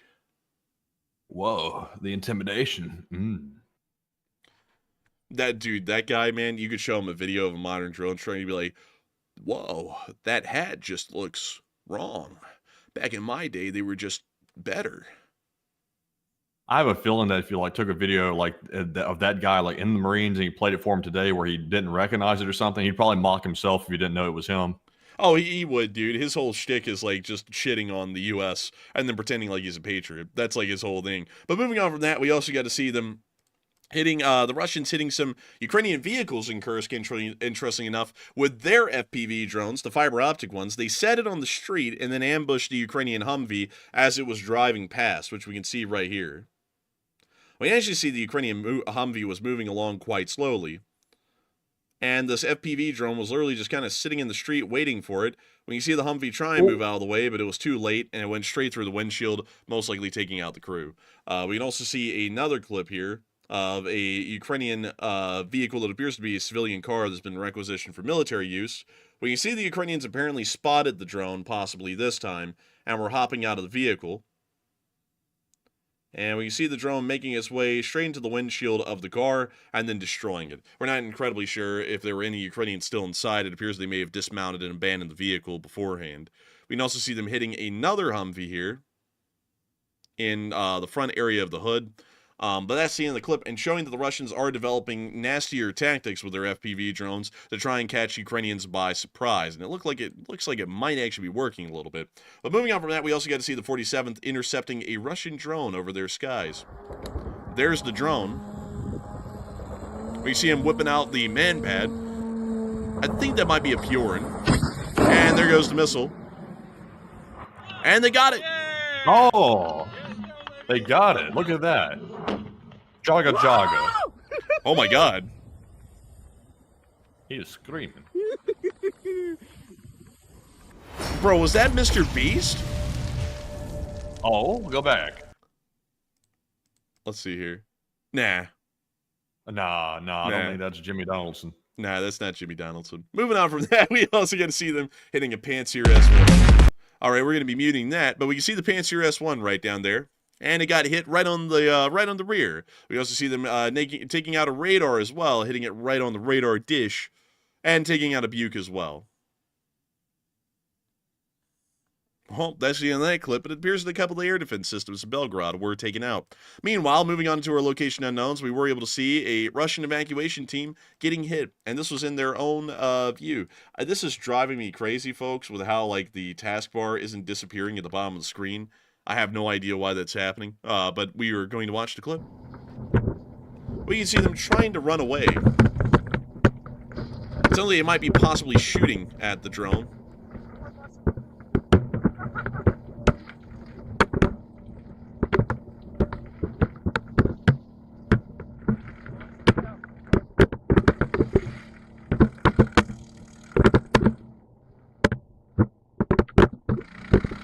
Kind of sketchy.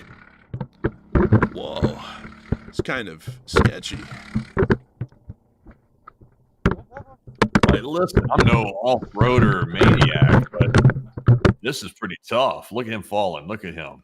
Whoa, I mean, back in my day, if a guy fell like that, he might get smoked. The Russian army's really going downhill. Whoa. Oh! Oh! Oh, man. Oh, man. Bro, that's me when I wake up in the morning. Oh, man. Bro, I mean, he might be screaming a little bit, but has he been me when he wakes up in the morning and looks in the mirror? I doubt it.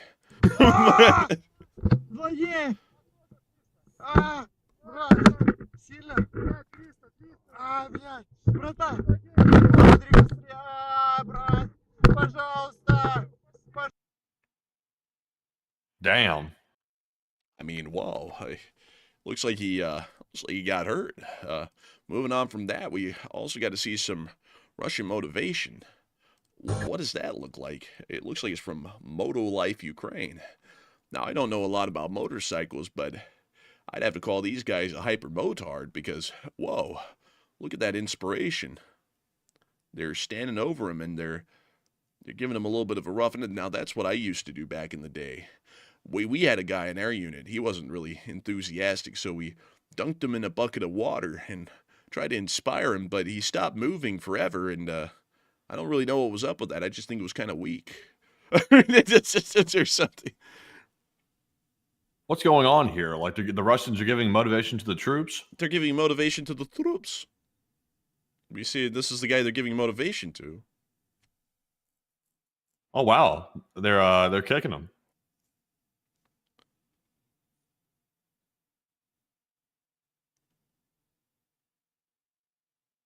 I think he spat on him. Someone said right-click on the Windows taskbar, and you might be able to make the pop-up go down. Well, I just did that, Sonny, and it didn't happen. I thank you for the recommendation, though, but whoa, it didn't work. Honestly, this must be absolute hell to like get put in the Russian military like this, because if they're like, look at that, like just casually, a few people take a few kicks, probably like crack a rib or two or something like that, spit on him, then he just gets up and walks off like, oh, another day. Man, honestly, man, that must be commonplace for that guy to just wander off like that. But we also got to see a loaf toast from the Russians right here. Look at that loaf toast. Man, I mean, they don't have toasters on the battlefield, but this is about as close as it gets to number 3 on the toaster. Back in my day, the Bohankas were so manly they get hit and they just wouldn't burn. Nowadays, they're just so soft and weak they catch on fire. Yeah, honestly, what are they making them out of? Marshmallow material? I mean, that might be the next M4 Sherman, but whoa, look at that toast. M4 Shermans were famous for like detonating the ammo racks whenever they got hit. But moving on from that and into our next piece of location unknown news, we also get to see a little bit of casualty report, and it was looking good.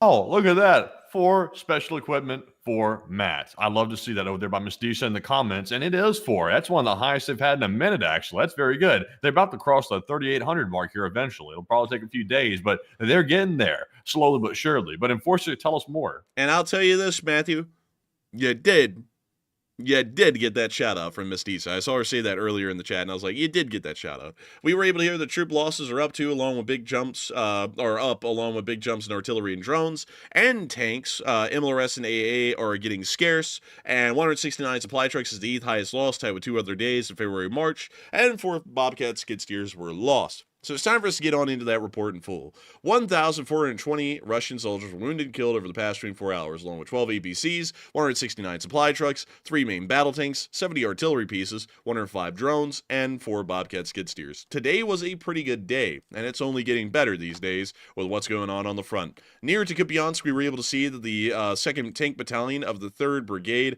of the Ukrainian Armed Forces was able to conduct an assault on the Russian positions. We were able to see this right here. Whoa, I mean, they're pulling those tanks on up.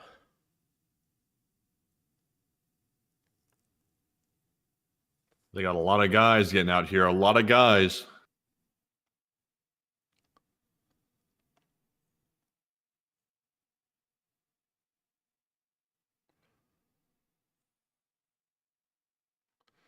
They're just, they pulled their tanks up and they're giving them the old 1-2.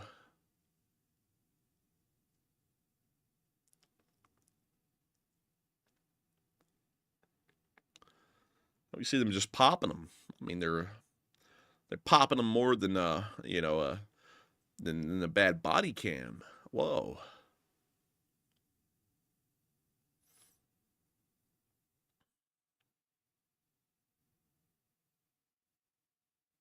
We see the Ukrainian tank just rolling around casually.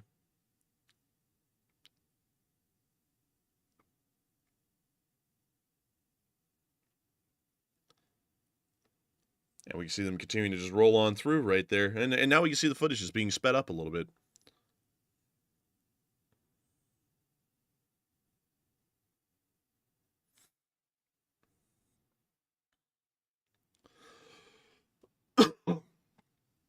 And I saw David Kempster say, along with the L saying, good summary of American manufacturing. I thank you so much for that. I thank you. I appreciate your thanks and appreciation. We will be called an idiot tonight by about 50 people, and then we'll end up being proven right. Because about 80 to 90% of the time, we're right. And then people want to always act like we're idiots sometimes for our analysis. I would say we get stuff 80 to 90% of the time right, and then about 40% of the people who hear what we're saying want to call us an idiot. So it's always interesting with that. But you know, at the end of the day, we gotta understand that those 40% probably have a good chance of not being able to read. So that's that. But moving on from that, we also got to see this super cam getting knocked out here. Take a look at this little super cam. Honestly, man, this thing kind of looks worn out for some reason. It looks tired, very tired. I'm tired, boss. That one little goofy propeller on the front just isn't right. Like, I just don't like that. Dude, it's just so stupid looking. It's like a Horton 229 that's like Temu-ified. It's like, you know, that little like clown hat or whatever that has like the little little propeller on the top or something that the kids spin. And it's like the circus hat or something. They go around spinning and go, oh. Well, I think my mic didn't pick that up, but you know what I'm talking about. Hold up, I think I know what you mean. Yeah, well, I don't know if I should show. So like, you You might Why? know. Well, I don't know if I should show this one, man. I mean, it's got the little spinny hat in it. It's just that this was the first thing I could think of. I couldn't think of the name of the hat to pull it up, but I went to the next best thing. I don't know if I can show it on the screen though. I don't know if this will be considered political or not. Just punch in propeller beanie baseball clown cap, and it should just give you a picture of just the hat. Oh yeah, it did. Thank God. Like that's about yeah, there it is. Yeah, there look, there it is right yeah, there. there it is. Honestly, it's like they stuck that on the front, and then they sent it on the battlefield. Man, honestly, kind of does look like that. Dude, there's so many. Dude, this guy looks wrong. I mean, he looks like somebody we know. Nobody I know. I don't know who you're talking about. Welcome back. No, it doesn't look like him, Oh, honestly. well, I mean, I thought it kind of did. Let's see. Hold up. What is up with the brim? Dude, that's like an excessively large brim. That looks normal to me. Looks excessively large to me. That cat's cute, though. That is. Look at And that dog is cheesed. that. That laugh was worth it. Anyway, so moving on from that and further on down towards the area of the town of Bielorivka, near to the area of Seversk, we also get to see the Russians getting smoked.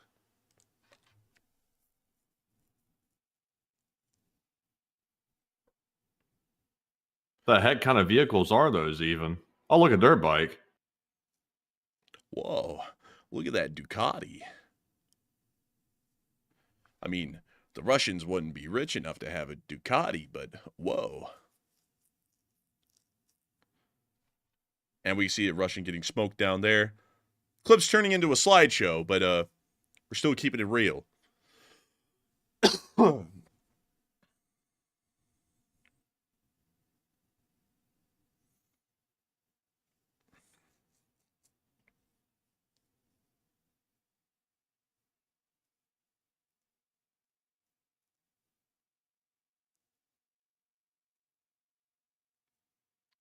Well, you see them getting hit time and time again.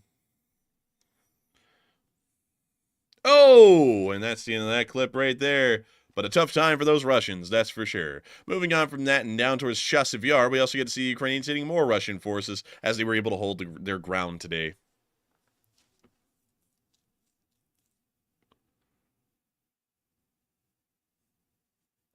Looks like they're hitting them real good out here in this hellscape. Not much left of it, but they're running around like there's something to really protect here or something. They're fighting over some square meters of deserted, terrible-looking ground here. They're running around in the square meters, and I've been saying, why is it square? We should make it round. We should make it rounder and rounder. We should make it round again. Make Chasiv Yar round again. They got the ticker counter like it's some kind of like commodities trade or something like that. Like they got 9 now. Their stock's going to the moon. Looks like it's going up pretty. Oh, that's why they were counting them. They went in that building and it kind of came down. For each Russian knocked out in Chasiv Yar, we're going to raise the tariffs on Russia by 1%. So it just got 10% higher. But moving on from that clip, very, very nice clip. Great to see they were holding Chasiv Yar today and pushing the Russians back. We were able to see a T-64 BV in Donetsk. Take a look at that. Look at that T-64 BV. Oh, wowzers. It's a tank, like the thousands of others that we've seen. We also got to see a Russian tank getting destroyed. This was one hell of a clip. Worm busters is what they call them. They call them worm busters. They go around busting worms. That means that we go around busting up Xi Jinping and his little guys. They like to not buy American goods, and we don't like that, so we stop buying Chinese goods, and it's going to blow up the global economy. It's going to send us all into hell, but that is fine, because it will finally be fair. We will all be fair in poverty. You know, I think I recognize that Worm Busters logo from somewhere. It looked familiar up there in the top right. You know, I feel like there's a team of attorneys that are on a private jet somewhere flying to Ukraine. I have a feeling, maybe. But moving on from that and into our next clip, we also get to see some Russian forces getting hit right outside the city again today. Man, I'll tell you what. Hey, there it is. Hey, there it is again. Dude, the second team of attorneys is en route. Dude, someone just went into Zelensky's office and said, Mr. Zelenskyy, there's been a second plane. Honestly, man, that's what the Russians be saying, though. Like, whenever they walk into one of these buildings and stuff like that, and the building comes down on their head, the commander's like, damn, Igor, why didn't you warn a brother? Bro, that's a pretty good one. That's actually that logo right up there in their face, too. Warn a brother. Man, that was good, actually. That was very smart. I stole that one from a high school joke, honestly. I remembered it. It popped right in my head 5 years ago. I remember it. I gotta be honest with you, that was a great joke. Yesterday, Matthew was investing in my jokes, and he made $2 billion. $2 billion. It was a great thing, wonderful thing. And this guy made $950 million. Look at him, a little fella, just making a little bit of cash. Not bad, not bad. But I really like it more when I make the money.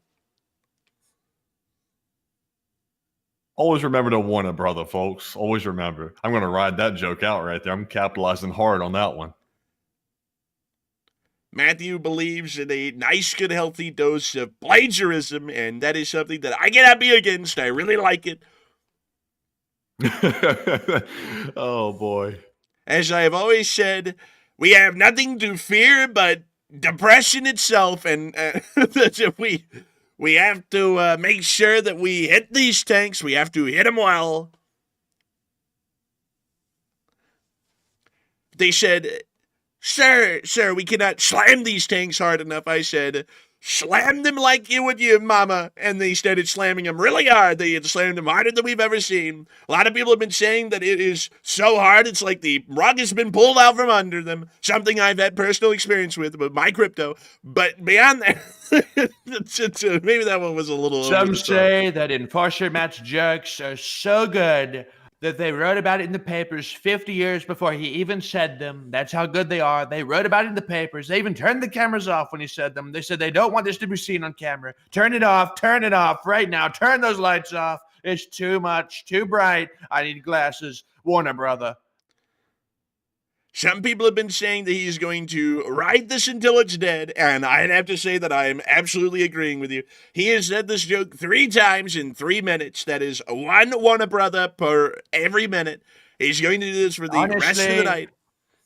Honestly, the more I think about it, the more I think Warner brother. It's my new favorite word, Warner brother. Isn't that just a fantastic word? I've never seen a word like that word. Some say it's a word that they may put in the history books. I mean, it's just a word that Warner brother. I mean, you have to love that. It's such a good joke. It's a great joke. I'm going to be putting 900% tariffs on China tomorrow. Call up your friends in the stock market and Warner brother. And you see this guy here. I just lost the impression. We thought I was losing. You see this guy here. His name is Charles. They call him Charles Schwab. He's a real man too. He's not just a company. He's a real man. It's like, I'm just saying. Look, I'm not a huge into like economics and like the economy and stuff like that. But I knew that Charles Schwab was a real guy, though. Like, I think a lot of people knew that actually. He walked into the room and I said, "Wow. Everything is tangible." Like, he's a real person. You can actually touch him. I would not recommend that. I do not touch Charles Schwab. He bathes with swab. Kind of rhymes a little bit. But beyond that, I got to say that it's good to see that everything rhymes. We have already taken Elon and thrown him back into the economic world. Like, we have no dealings with him.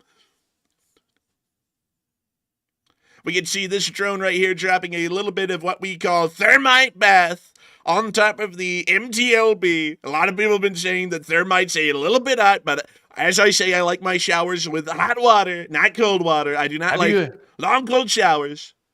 Have you ever seen such a nice burning display like that? I mean, look at that. They dropped that thermite on those tanks, and they just go burning. They just burn so badly. I mean, I saw this tank, and I said, can it burn any worse than it's burning right now? I mean, geez. I mean, it's incredible what they do with these thermite drones. I mean, it's just crazy. Sometimes you have to be a little flexible. Sometimes you go, we're going to throw the thermite on them, and then the next day we go, actually, we're going to take the thermite right back off, 90-day pause on thermite. We're not going to be burning them with thermite. We're just going to be burning them a little bit. Excuse me, are you stupid? Why did you get in front of the camera? What is your name? Your name is Gloria Schwabble.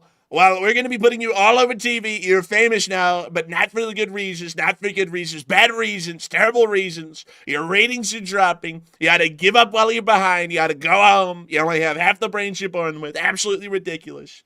But we also got to see the Russians getting hit with the hammers. Back in the day when I was in New York City, we used to watch guys get hit with hammers by these guys. They called them the Bonanzo family. Very crazy. Very crazy stuff. I used to have a friend, his name was Rudy Giuliani, and he used to be very in with these people. He really liked them. Very nice guy, very nice guy. He just happened to have this weird lisp, and he also happened to squeeze his hand in his pocket whenever a nice woman was around. Didn't know what he was doing, but now I do, and it was very gross. But we can see the bombs dropping on top of the houses in southern Ukraine. They're filled with Russians, and they just got bombed like the Houthis. Bombed like the Houthis, everyone. Look at that, folks. 10 less Russians, 1 less command post. You know, they got to say, we got to love it. They're going to put that on Time Magazine. Nobel Prize winner right there. Nobel Prize winner. It's a Nobel Prize winner because there's no bell left in that house. It got blown right out of the door. No more doorbell, only Nobel. But moving on from that and on into the next one, we also got to see a very interesting clip from outside of the front lines. We actually got to go straight up to Kyiv and talk to my favorite guy. He's a little guy, like 5'6". He always wears a black little combat uniform, and he always talks in a very interesting way. He's from a city called Refinery, and he is a guy that is ended up becoming the leader of Ukraine. Some people like him, some people hate him. Me, honestly, I kind of don't like him. That's not me. That's just the voice I'm doing. But beyond that, we do have the speech from this little guy here. We call him Little Zelenskyy, or as we call him in the South, Little Slotskys. But without further ado, The number one, you know, the turkey sandwich is just so good. It's so good. The mayo that they put on that sandwich is, the mayo is just so good. Have you ever seen the mayo like that? That is some good mayo right there. I got to be honest with y'all. Slotskys there. Not a bad sandwich shop, but they never keep up their properties. I always go up and I go, why aren't they mowing? Why aren't they mowing the front lawn? It just looks terrible. The signs are falling apart, and they always have the windows. They're covered in some sort of a spit emulsion. It always looks very nasty. They never clean the windows. But I go up and I'll always say I'll have a turkey sandwich. It takes them 30 minutes to make one sandwich, but the sandwich is huge. It's absolutely massive. It's about as big as some asses. Some asses are like absolute dump trucks. Come on, man. Do you even know what you're doing? Like, play the clip.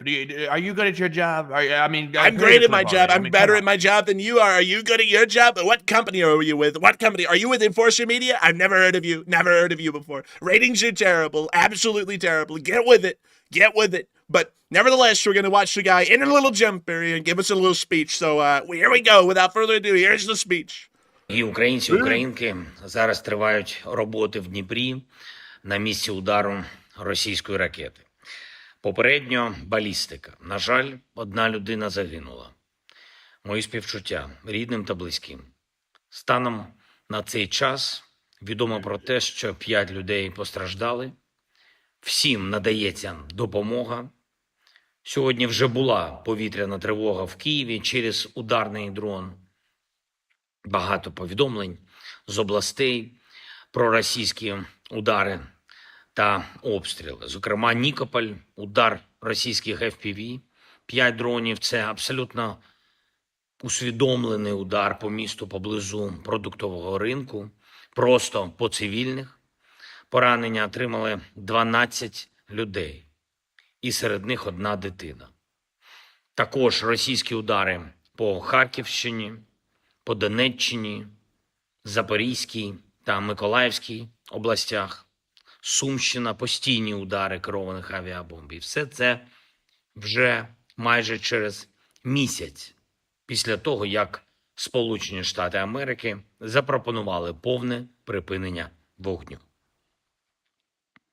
Росія, очевидно, ігнорує дипломатію і використовує контакти зі світом тільки для того, щоб зробити щось вигідне для себе, а не для закінчення війни. Потрібна тактика тиску на Росію заради того, щоб терор і війна припинились. Я дякую всім у світі, хто допомагає нам в цьому. Зараз міністр оборони України Рустем Умєров уже в Брюсселі, де буде працювати Рамштайн. Нове засідання, звісно, наш пріоритет – це ППО. І маємо деякі домовленості з партнерами вже, щоб наш захист неба став сильніше. Будемо працювати і надалі з кожною країною, з кожним лідером, які дійсно можуть впливати, щоб російська держава відчувала більшу ціну за війну. Ціну, яка незмінно зростає для них. Я доручив також підготувати наші українські санкційні пакети.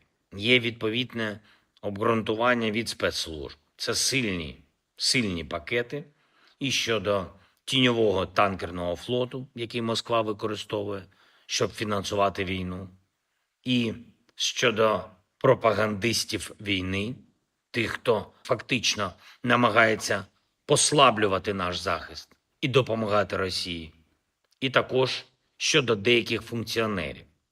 Це відомі всім українцям прізвища. Мали вплив. Зараз триває підготовка відповідних указів, все буде поетапно. Ми працюємо також, щоб синхронізувати наші санкційні пакети з рішеннями партнерів, передусім в Євросоюзі та інших сильних юрисдикціях світу. Була доповідь Служби безпеки України Василя Малюка, протидія диверсіям, протидія агентурі ворога. Я хочу подякувати СБУ за захист нашої держави. Провів також нараду з віце-прем'єр-міністром Кулебою. Ми готуємо підтримку для наших громад, про яку домовлялись з ними. Сьогодні мені представили конкретні дані, яким громадам буде надано допомогу і який можливий обсяг фінансування.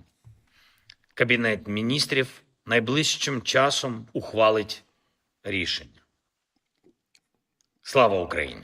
And Heroam Slava. Heroam Slava. And that was the end of the speech from President Volodymyr Zelenskyy of Ukraine. We always like him a little bit, maybe a little bit. Maybe today, maybe tomorrow we'll not like him, but tonight we like him a little bit. But that's the end of his speech. That's the end of it. It's time for me. Time for me. We're going to talk maybe 2 more hours. 2 more hours. It's a great time because I get to talk to all of y'all. And we love talking to all of y'all. We love talking to y'all, don't you? Have a little bit of noise in the chat. Button LSA in the chat if you like talking to me. I'm the absolutely funnest to talk to. Everyone loves talking to me. That's at least what they say. I've been hearing in the street. People love talking to me. But nevertheless, it's time for us to move on into that second question segment because my voice is back and I can go back to being a goofy little goober and getting to talk to all of y'all the way I used to. So with that in mind, what do we got, Matthew? What do we got? We got something fun. I know we have a little poll. I know a little poll. His name is Andre Duda. He runs the country. Kind of a cool guy. He has a very strong thing with not letting people in Belarus into Poland. It's kind of like they've built a wall. But beyond that, what do we got, Matthew? What do we got? All right, so jumping into our last question segment of the night, we have a very good poll to address right now. And of course, we do love the polls very much. And it says, U.S. officials say that North Korea is about to send thousands of ballistic missiles to Russia. And will the United States respond? 33% said yes, the USA will hit them with sanctions. 38% said no, the US will let them slide. 28% or 20% said nothing can really be done to North Korea by the United States. I would say that hitting North Korea with sanctions is the equivalent of doing basically nothing because North Korea really doesn't trade with anybody in the West because, of course, it's a hermit kingdom and it's largely a country which is isolated from the rest of the world. So to put sanctions on them would be largely just symbolic because it's already kind of that way. So I think really nothing can be done to them except for we can issue some very choice words. And of course, Kim can then call people a dotard and he can go from there. So that's pretty much what's going to happen. But it's pretty easy to say right now that I don't think Kim Jong-un is going to be warming up to the United States president anytime soon. And I doubt that anyone's going to be crossing over borders and smiling and shaking hands from this point forward. But Enforcer, what say you? I have a great relationship with Rocket Man, Little Rocket Man. I gave him a Belgian waffle. He gave me Nothing but bullshit. It was a great time. It was a wonderful time. We had a lot to talk about. A lot was achieved. I stepped across the border and then I walked right back across. I honestly had to get my feet washed. It was such a shitty country. But beyond that, I have to say that... Sorry, I've been going through a little bit of a sickness lately. I would have to say that the reason why North Korea doesn't trade with anyone is because we've already put the maximum amount of sanctions on them that we possibly can because they created a nuclear weapon and we didn't really like that. That's been in place since about 2007. So we really can't sanction them anymore because we already have all of them that we can. So I would say maybe hit them with a tariff, maybe a 300% tariff, maybe a 900% tariff. Hell, why not 2,000% tariff? I think that would be a great solution to stop any of the trade that we do not have with them already because we don't give them anything but food aid every once in a while, and that's just to make them stop shouting so loudly. We really don't like it when they shout. They shout a lot, and it's not really the Korean people. They're a little too hungry to shout. The calories that they burn doing it. They go, please, Mr. Kim, don't make us shout anymore. We're very tired. We can't do it. And then Kim goes, now you have to shout. And they shout until they drop dead. But Kim Jong-un, he's got a lot of fat. He burns through it just shouting at America. Very crazy guy, very crazy guy. Maybe you'll lose weight that way. Maybe we can start a calisthenics class where he just shouts at America. Maybe he'll lose some weight. But beyond that, I got to say that he's going to just keep yelling at us, and we're just going to have to keep dealing with it because he's a little fat guy, and we're nothing but a big, fat, wealthy country, and we're going to make North Korea poorer again. I have to say it's going to be a wonderful thing. There's going to be no food in North Korea, no food at all, not even from China. China's not going to be giving them food. China's going through their own problems right now, having to deal with some CCP, PLA generals. They call them the PLA, and I got to say that the Chinese army is very blah, so it kind of rhymes a little bit. But beyond that, I think that most importantly, we have to remember that North Korea is not our friend, and we really have to make sure that they don't slide because they're giving thousands of missiles. I don't know if you've heard this, Matthew. They're giving thousands of missiles away. Thousands of them. Lots of missiles. I've heard that they have. But I've also heard another thing that I've been very fascinated by. Some say perplexed. They say that Tesla, and of course, we love Tesla. They said that this Tesla is now allegedly, according to the Twitter post on Twitter, Tesla is suspending taking orders for the Model S and the Model X in China. You know China. We know China very well, and apparently that's happening right now. So not very good. Not good at all. That's not going to go well for Xi Jinping. I'm going to pass an executive order that every Chinaman must buy one Tesla, or we are going to slap 900 tariffs onto the Chinese. It's going to happen. We are going to have Pete Hegseth come out again tomorrow after he gets done with his drunken bender tonight, and he's going to threaten everyone in China another time with dropping carpet bombs all over the country if they do not buy Teslas. This is absolutely ridiculous. I think that this is a absurdity. This is an injustice. They are trying to cancel Tesla in China. And I gotta tell you, China, honestly, they're not very fair. They're not very fair. They want us to buy their stuff. They want us to buy their cheap t-shirts, but they don't want to buy our American-made Tesla cars. Actually, they're produced in China, but the American-made Tesla cars, absolutely outrageous. Yeah, honestly though, that's not a good sign because a lot of Tesla sales are actually done in China. So for them to suspend taking orders for the Model S and Model X in China, I'm not sure really what prompted that, but whatever the case is, that's not good for Tesla. That sounds like that could be a bad sign. That is absolutely terrible. I think that company might be going under, but we'll have to wait and see. I think that there's a great future ahead of Tesla, but only in America. They will have to produce in America for Americans. No international trade. Honestly, I don't know why in the world they would have set up a car manufacturer in China. That seems to be a really bad idea because anyone could see. That's because China is a massive market for like electric cars. Like if you're trying to sell electric cars, China is the place to go to do that because they have a humongous base of customers that want to buy those cars. So if that was actually like for a business move.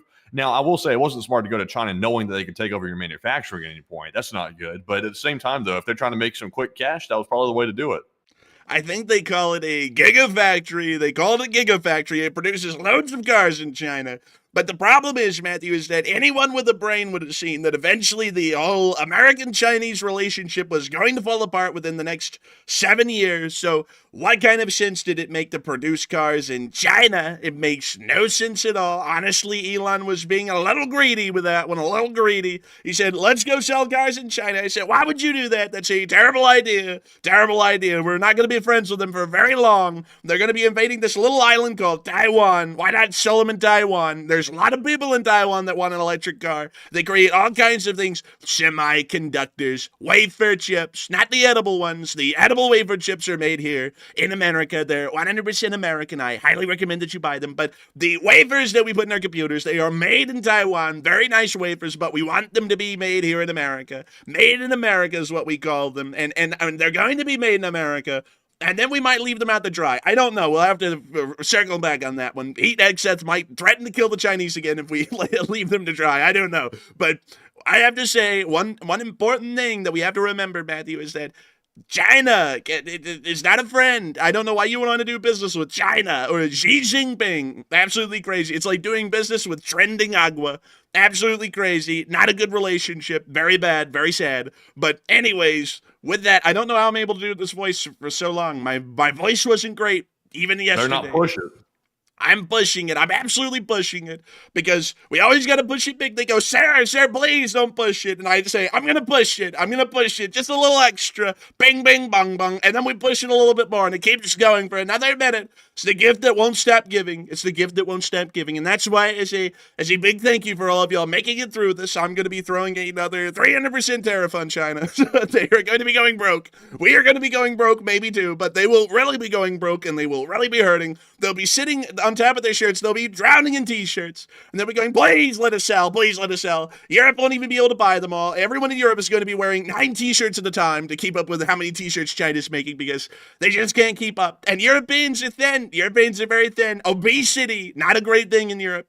Shirts are smaller. They sell mediums and smalls in Europe. Here in America, you sell a lot more fabric, You can really get some money out of it. You sell larges, extra larges, maybe triple extra larges. China really's got a lot of money to make in textiles in America. A lot of textile money. Europe, not so much. Little people in Europe. Big people in America. Really big people. So they'll want our money more than Europe because Europe just can't buy all the shirts. Not enough.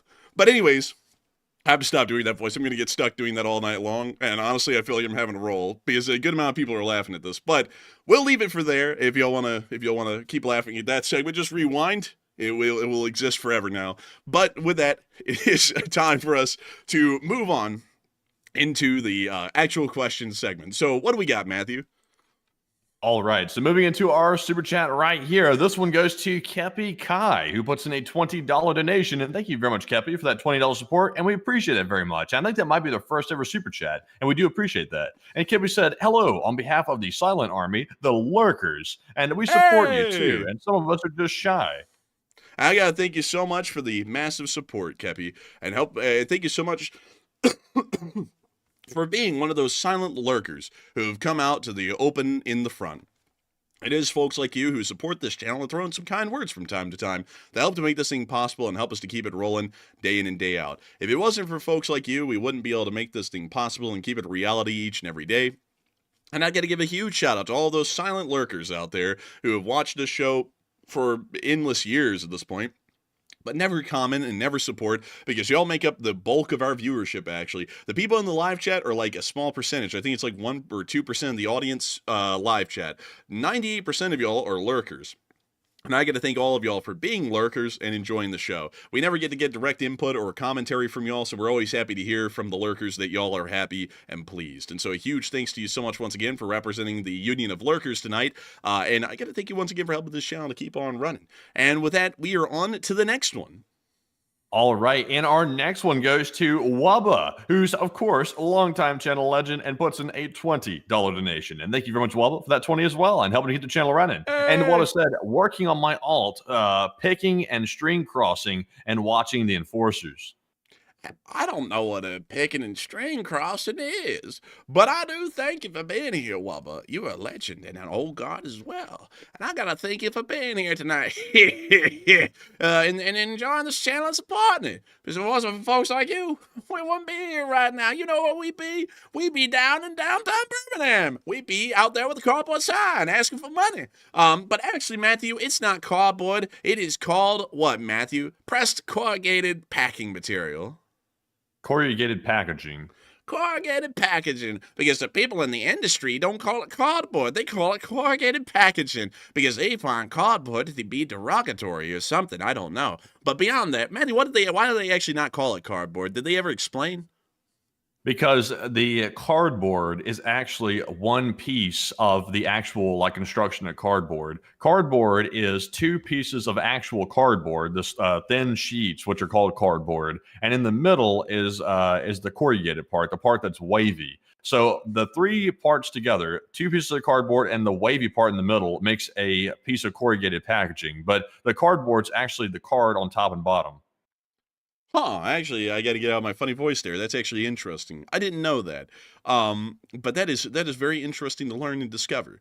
And so with that, I gotta say, a big thanks to you once again for the support, Kepi. I actually learned something right there. Actually, we moved on from Kepi. We're on Wubba Super Chat. What am I thinking? What am I thinking? I'm going crazy, people. But beyond that, I gotta thank you so much for the kind words and helping this channel to keep on running, because if it wasn't for folks like you, we wouldn't be able to make this thing possible. And so a huge thanks to you so much once again. I hope that does address that well. And before we move on to the next, I'm gonna take a moment to address a live chat of my own design here really quickly, because I've seen some people talking a little bit on and off about the whole auto manufacturing thing that I brought up about the state of Alabama and how the workforce here was cheap, so they moved here and eventually it'll become expensive and they'll move away. And I see people saying, what, is the enforcer openly trying to be anti-union? Or they're saying something like, is the enforcer supporting unions? Like, that's kind of like a domestic political thing, so I really can't get into it because, interesting, well, actually, I don't know, because it seems as though nowadays both sides really are like fighting for the favor of the unions. So actually, I'll talk about it a little bit. I'm not going to give my opinion on it, but I will say that there's kind of like a double-edged sword with the unions.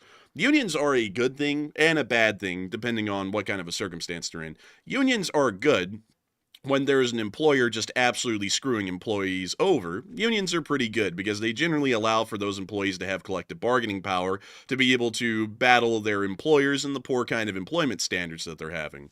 Unions aren't that bad in that kind of an instance. The problem is that once unions become very mature, they sometimes start to use their collective bargaining power a little bit too much, and they weaponize it to a point that they start to make their entire general area uncompetitive on a market level, because labor becomes so expensive that the manufacturers there become uncompetitive. So then companies are forced to move away. So I would say it really generally depends on what kind of environment a union's in. If a union is in a developing environment, or a union is just developing and it's really trying to offset a lot of the bad employment practices that an employer is making, then they're actually not that bad.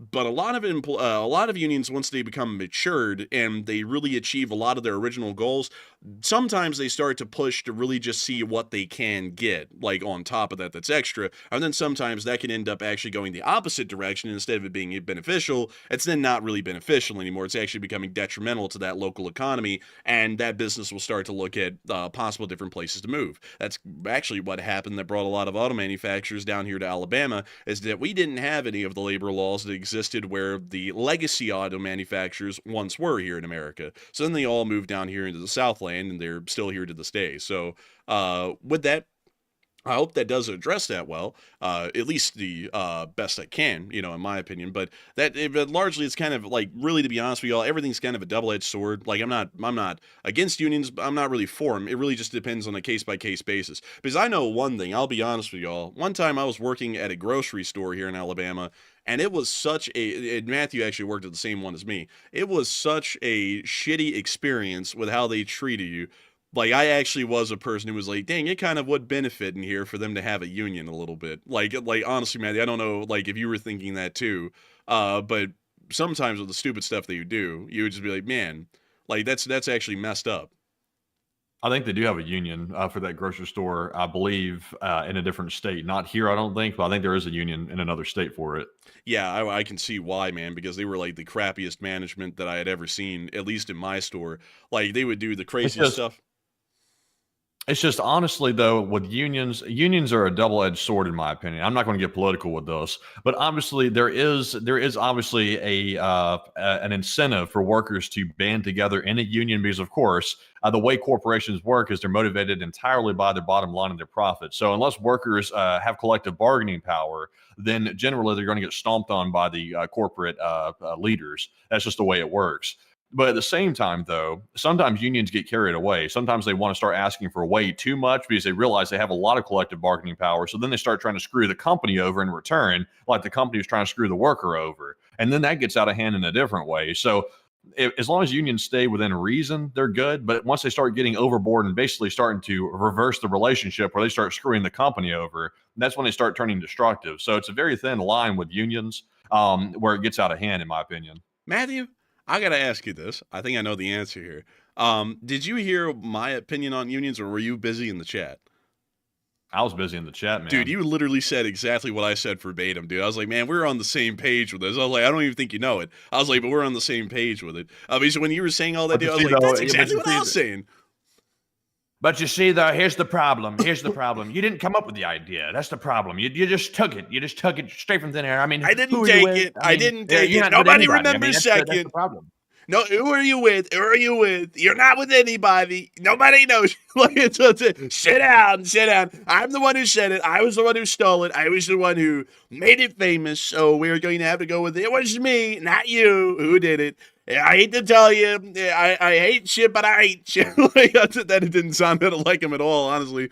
I'll have to work on that one behind the scenes. But Matthew and me are on the same page. We didn't even know it, but we actually are. But, you know, it's kind of a double-edged sword thing, kind of with everything. But anyways, with that, I hope that addresses that well. And with that, we are on to the next one.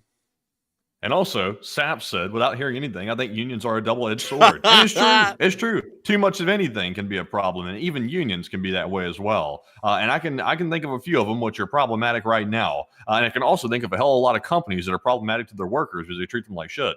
So it's just you know, the push and pull, the push and the pull. Remember, we can have a little bit of push and a little bit of pull. Man, down here in Alabama, just to let you all know, down here in Alabama, there are unions, but there's not really a lot of them. So I'll be honest with you all. I wonder why. Oh, I wonder why. Probably because their state's really anti-union. But beyond that, wherever there weren't unions, I'll be honest with you, you could kind of tell because the employers would just treat you however they wanted to treat you, and you were pretty much at their mercy. Like, they could just fire you at the drop of a hat if you didn't like the poor treatment. Then we went to Britain. And remember, Matthew, when we were riding the train and the guy on the train was like, oh, yeah, by the way, don't try and ride the train tomorrow. And we were like, why? Oh, we're just striking for the hell of it, just to show the company we can. I was like, I don't really think y'all should be doing that. I was like, that kind of sounds a little wrong. It's like, y'all don't even have an objective for the strike. Y'all just striking the strike. It's like, then at that point, that just seems to be like, you know, just trying to screw. That's abusive. Yeah, that's abusive. It's like now y'all are becoming the very thing that y'all didn't like. You know, when your employer screwed with you for no reason, now you're screwing with your employer for no reason. It's like, that's like, that doesn't really seem to be making a lot of sense. Like that's when I think unions have gone too far. But with how a lot of employers treat their employees in Alabama, I think a good amount of employees would benefit from unions. But then you also have the double-edged sword that eventually those unions will mature enough to become those kinds of unions where they just strike to strike sometimes just for the hell of it. Yeah, that's true. Yeah. Unions can get carried away. The moment they start getting abusive and they start striking just for the hell of it, my argument then becomes, if you don't like the company that you're working for that much, I can understand if you're like protesting to get, you know, acceptable wages that are actually acceptable, not excessive wages, you know, to the point where it's like somebody that's doing like sort of like a low skill job is trying to make like $100 an hour. That gets a little bit insane. But if they were trying to like advocate for fair wages, that's one thing. But it's like, if you hate your employer that bad, where you start striking for the hell of it, maybe it's time to quit that job and move on to a different employer in a different line of work. Because it's like at some point, the unions, if they get abusive, start becoming like parasitic to the company and start trying to basically tear down the company that gave them a chance to work in the first place, which is, you know, that's bad in itself. Yeah. And man, it happened. It, like, honestly, man, it how it kind of turns out. There's like a perfect like middle or a median for just a short while, and then the unions just start running the company over. And then if the company's somehow able to break up that union, then it just goes back to the employer running the employees over all day, every day. It's like, it's such a tough balance on that one, because it's like, it would be nice for workers to not get screwed over endlessly, by an employer that pretty much has free reign, but then you also run the risk of pretty much permanently having a union running over the employer endlessly, and it's like, which one ends up being worse? It's like both of them are some form of a despotic evil, in my opinion. Either one trying to run the other over, and not just trying to create a happy balance. But it's like, which one would you rather pick at the end? So, it's a little bit of a tough thing. Let's see. And someone said earlier, the unions got children out of the mines. Yeah, that's true, actually. That is true. And I think that was a good thing. Well, I don't think that was a good thing. That was a good thing, to get child labor out of the mines and other dangerous workplaces. But at the same time, though, then those unions, just to put this out there, then those unions started to leverage their power in the future so significantly that coal mining in the Appalachians moved entirely over into the West Coast, because there were no unions or matured unions for mining out in the West Coast, like in places like Wyoming, where a lot of our coal is mined now. Coal mining here in the East Coast nowadays, our bituminous coal over here, hardly mined at all compared to what it used to be. And that generally is because a lot of unions started to run these companies out of business, because they weren't able to compete with the Western coal mines that didn't have any unions, and the employers were pretty much just running their employees over and using them for cheap labor.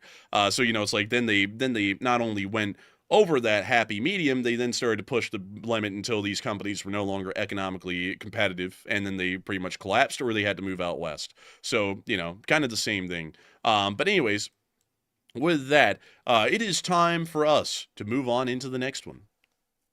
All right, so our next one here goes to Neiman Bauer, who puts in a $20 donation, and thank you very much, Neiman, for that $20 support and helping to keep the channel running as well. He said, "I love the U.S." Let's see here. Let's say also, I guess, let's see. I think this one is generally good. I was worried for a minute. I was like, this might get political, but I think it's like right on the line. So Neiman says, "I love the U.S., but what's going on currently is real bad and sad. I get it. Some points like Europe has to defend itself alone are very important, but the way the current officials are trying to achieve that is not a good one."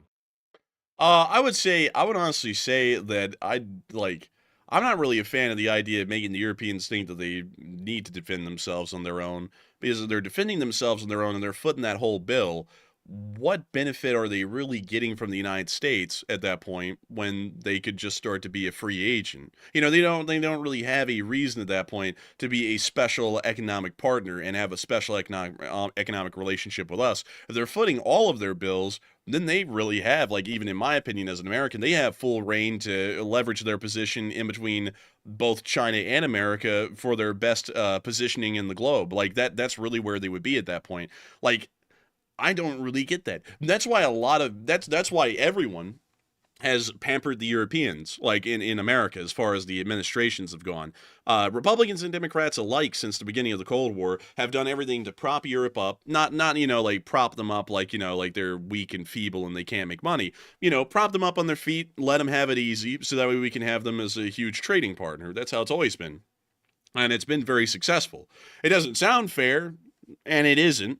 But the life isn't fair. But we still get a lot of benefits out of propping their feet up and letting them take it a little bit easy from time to time, is that we make a lot of money off of having a relationship with them. And I think that we should make it to where the Europeans are in such a comfortable position, they never want to leave the United States, because it does a lot of good for them in many ways, and it does a lot of good for us in many ways as well, to keep them like that.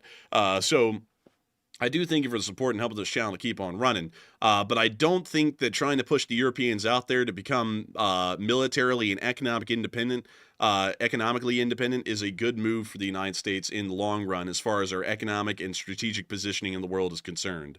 But still, I thank you so much once again for support and helping this channel to keep on running. I hope that does address that at least the best I can. And I also I see someone say, European companies treat their workers like family. Benefits and pay are very good. Yeah. Actually, I've heard that. I've heard that European pay and benefits is good. I hear that they work a lot less hours on average in Europe than we do in America. And funnily enough, as a continental economy is the EU. They're the second largest economy in the world. They actually beat out China by about $5 or $6 trillion. The only economy that's bigger than them is America. But one thing that is interesting about that is that while Europe is kind of in that world, America's actually been getting more and more harsh. It's harder to get a job in America these days than ever. I know because I know a lot of people who try to get jobs and they just can't. Like the job competition is the toughest it's ever been. And once you get a job, you're working to death. You're working 60 to 80 hours a week, kind of like we are here on the show. And you're salaried, so you're not even, getting an increase in pay for all that work. You're just working your ass off for the same pay. So it's a little bit rough with that. But I don't really know if that is a fixable thing or not. I'd have to look into that a lot more and see if that could be fixed. I think it could be. But I'm not sure. I'm not entirely sure on that. But still, I hope that addresses that well. Interesting little point right there. And also, let's see, Jeff Gurren said, I'm trying to get a third job. Yeah, a lot of people are kind of in positions like that, and the jobs aren't even good. I mean, like, I know some people who have like 2 jobs, and they'll work at they'll work at a grocery store, and then they'll work at like eye doctors or something like that. And that's just to try and make a modest amount of pay. And it's like, that's just crazy. And no one ever gets hired full time anymore, because if you're hired full time, by law, they have to provide you with specific benefits. So the companies found the workaround is to never hire full time, just hire all part timers. So that way you don't have to ever provide them benefits. But then you can't make a living off of part time pay because you're not working enough hours. So you got to go get a second and a third job to be able to rack up enough hours in a week to be able to make any good pay. And then you're also getting no benefits from any one of your employers because you're not meeting the minimum threshold of hours to get it. So it's a really tough thing with that sort of a deal in America these days. And I really honestly think there are a decent amount of things that the government could fix alone outside of the unions, labor-wise, that would start to improve the situation a lot. Like, companies cannot abuse the part-time hiring system to ensure that they're never providing any benefits for employees. Like, there has to be some sort of a mandated thing where they just cannot sit there and hire a majority of part-time employees only. They need to be hiring a majority of full-time employees or something along those lines, so that way they're actually being provided benefits. Because it is honestly crazy, man, when you think about it, dude. People used to work, and when you think about it, you still can. People used to work at grocery stores here in America full time, and they would be able to have a family and raise them with a single income household. Sometimes the wife not working, being a stay-at-home wife. Sometimes the wife and the husband were working, but they were able to swing that because they were getting all the benefits from these employers, health insurance, all that sort of a thing, retirement packages, all that stuff. And they were actually able to do it. Nowadays, you can't, because you make near to minimum wage, and minimum wage is just far behind the living income at this point. And then on top of that, you don't get any benefits because you have to be full-time to get benefits, and no one ever hires full-time anymore. Yeah, that's true. Honestly, like, most people will say, oh, well, we can fix that through regulation. If we just regulate these companies some more, then we can fix that. Not really, honestly. You'll fix it to an extent, but you're not going to fix it all the way. And you're probably not going to fix it to a majority of the extent, because you have these companies show up in the lobby, and all of a sudden the enforcement starts getting put by the wayside. So there are, I believe, laws in place right now preventing these companies from doing that trick you're talking about, like not hiring full-time workers just to avoid paying benefits. I think there are protections on the book to prevent that abuse from happening, but it's not enforced. So that's a problem. The only way to really fix this is to make small business flourish in America again. I'm not sure really how to get that done, like in actuality on the ground. I'm sure there is a way to do it. I'm just not sure what it is. But if you had small business flourish again, and also people frequent those small businesses once again, if that's even possible, more homegrown businesses, like, for example, grocery stores that are not owned by a mega chain, it's grocery stores that are local. The only problem is you have like people like Walmart that operate on economies of scale that absolutely crush those businesses like that. And I think that's the problem. When you get really, really far down the line in capitalism, you start encountering that problem. It's some people call it late stage capitalism. You can add whatever term you want to it. Say what? Bro, that's a Marxist phrase, late stage capitalism. I know. I know, but I'm not saying I believe in Marxism, but I mean, it is like true to an extent. You start getting down the road in capitalism, it has a life cycle, capitalism does. I'm not saying it's bad. I'm not saying anything like that. If somebody's going to say, oh, he's a communist. No, that's not true. I'm not a communist. Communism doesn't work. It's been proven multiple times over. But once you start getting down the road in capitalism and these large corporations start taking over and it becomes like an oligarchy, you start having a problem because those small businesses can't flourish like they used to back at 20, 30 years earlier than that. And you've gotten to a point where it's impossible to really fix it unless there's like a revolutionary change from the ground up in the economy, which is nearly impossible to pull off. So I just don't know what the fix is, but there's got to be some type of fix for it. There's got to be a fix. But I don't think capitalism is in a late stage, because we went through an era of monopolies before, towards the beginning of the 1900s, and then we just antitrusted them into oblivion and shattered them into pieces. So I think we can do it again. I think that with how capitalism works, if capitalism is completely unfettered, monopolies will form and will pretty much start to destroy it from within. They actually become inherently destructive. The government has to step in every once in a while and crack these things up, so that way there is room for competition and success for other people that aren't having to work in a single monopoly and then climb that ladder. Or better yet, we need to regulate it to where those companies cannot conduct predatory pricing, so that way they can't come in and kill everyone's businesses when they show up, like Walmart, for example. But see though, you criticize the term late stage capitalism, which is I'm not really sure if it's like a designated Marxist term. I think some Marxists might use that term to criticize capitalism and say, here's why communism works, because there's a late stage of capitalism where it just fails. But also communism doesn't work at all, so they really don't have much room to talk. At least capitalism worked for a very long time. Of course, it can get a little bit sickly. I would say right now capitalism in the United States is a little bit sickly because you need average people in the country to be able to prosper in the system as well, and not just a small percentage of corporate owners and things like that, like an oligarchy. And I think that's the point we've gotten to right now in America, partially because there's a bit of a sickness with the politicians right now as well. They're being paid off basically by lobbyists. That should be made illegal, number one. Because if you stop the payoff of politicians, then you'll probably see that the enforcement starts coming in full effect, because nobody can just pay them and basically bribe the politicians to turn a blind eye at that point. Then the politicians are actually incentivized to listen to their constituency and actually enforce the regulations and pass more regulations to actually make sure that people are protected. So I would say that it is fixable. It's going to take a hell of a lot of work. It's going to take a lot of people realizing, honestly, here's the honest truth. This thing has to get really bad before it gets fixed. When people get desperate and the country starts really having some horrific economic difficulties, and it will get to that point eventually because it's sort of going there right now, people will get desperate enough to actually revolutionize the economy in the country. And that's when you'll see real change. And then they can revive capitalism for what it used to be, which was good, and not this new, demented version of it that's currently taking place right now. Yeah, I'd agree. I don't know why I'm coughing so bad now. I wish that voice, but I would agree. I think it's got to get a little bit rougher. Kind of like when Standard Oil and all of those monopolies started to exist back in the day. That it got rough then, and that's why the whole antitrust thing came around. But we'll see. Someone said you were dreaming. Well, it happened before. How badly can I be dreaming, man? If it happened before, almost 100 years ago, when it was the Wild West, and there was no regulations at all, and they were able to bust them up, why wouldn't you be able to bust them up now? Why in the world would that be dreaming? It seems like it'd actually be possibly even more realistic of a scenario now than it was back then. But anyways, with that, we are on to the next one. All right. Also, let's see here.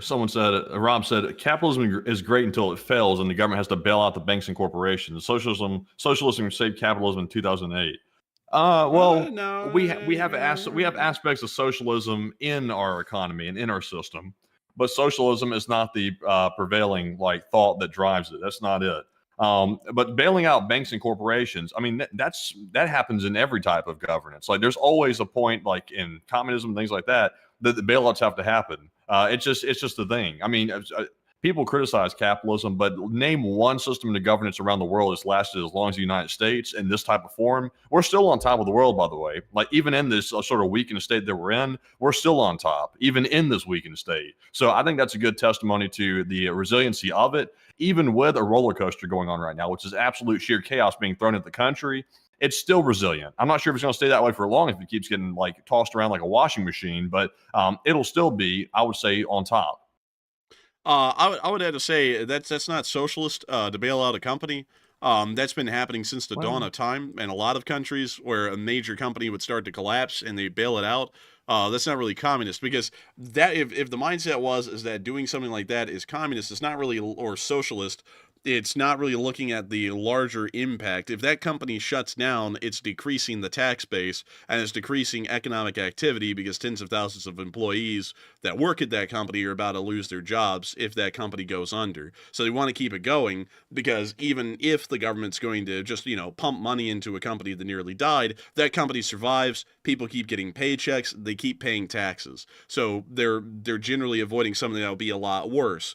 If we were to go off of that mindset, then the U.S. should have never built interstates. Interstates were socialist because the U.S. government laid out billions of dollars, trillions really in their times money, I believe it was nearly $1 trillion, to lay out these roads with no profit incentive in mind for companies to use and people to use and possibly the military to use. When you put it that way, it's very easy to say that the interstate system, being a government project, could have easily been contrived as socialist because it was made to incentivize those companies to make more money, and pretty much paying the companies, pretty much paying for the company's infrastructure for free, in a sense, for them to be able to continue to make more money and grow the economy.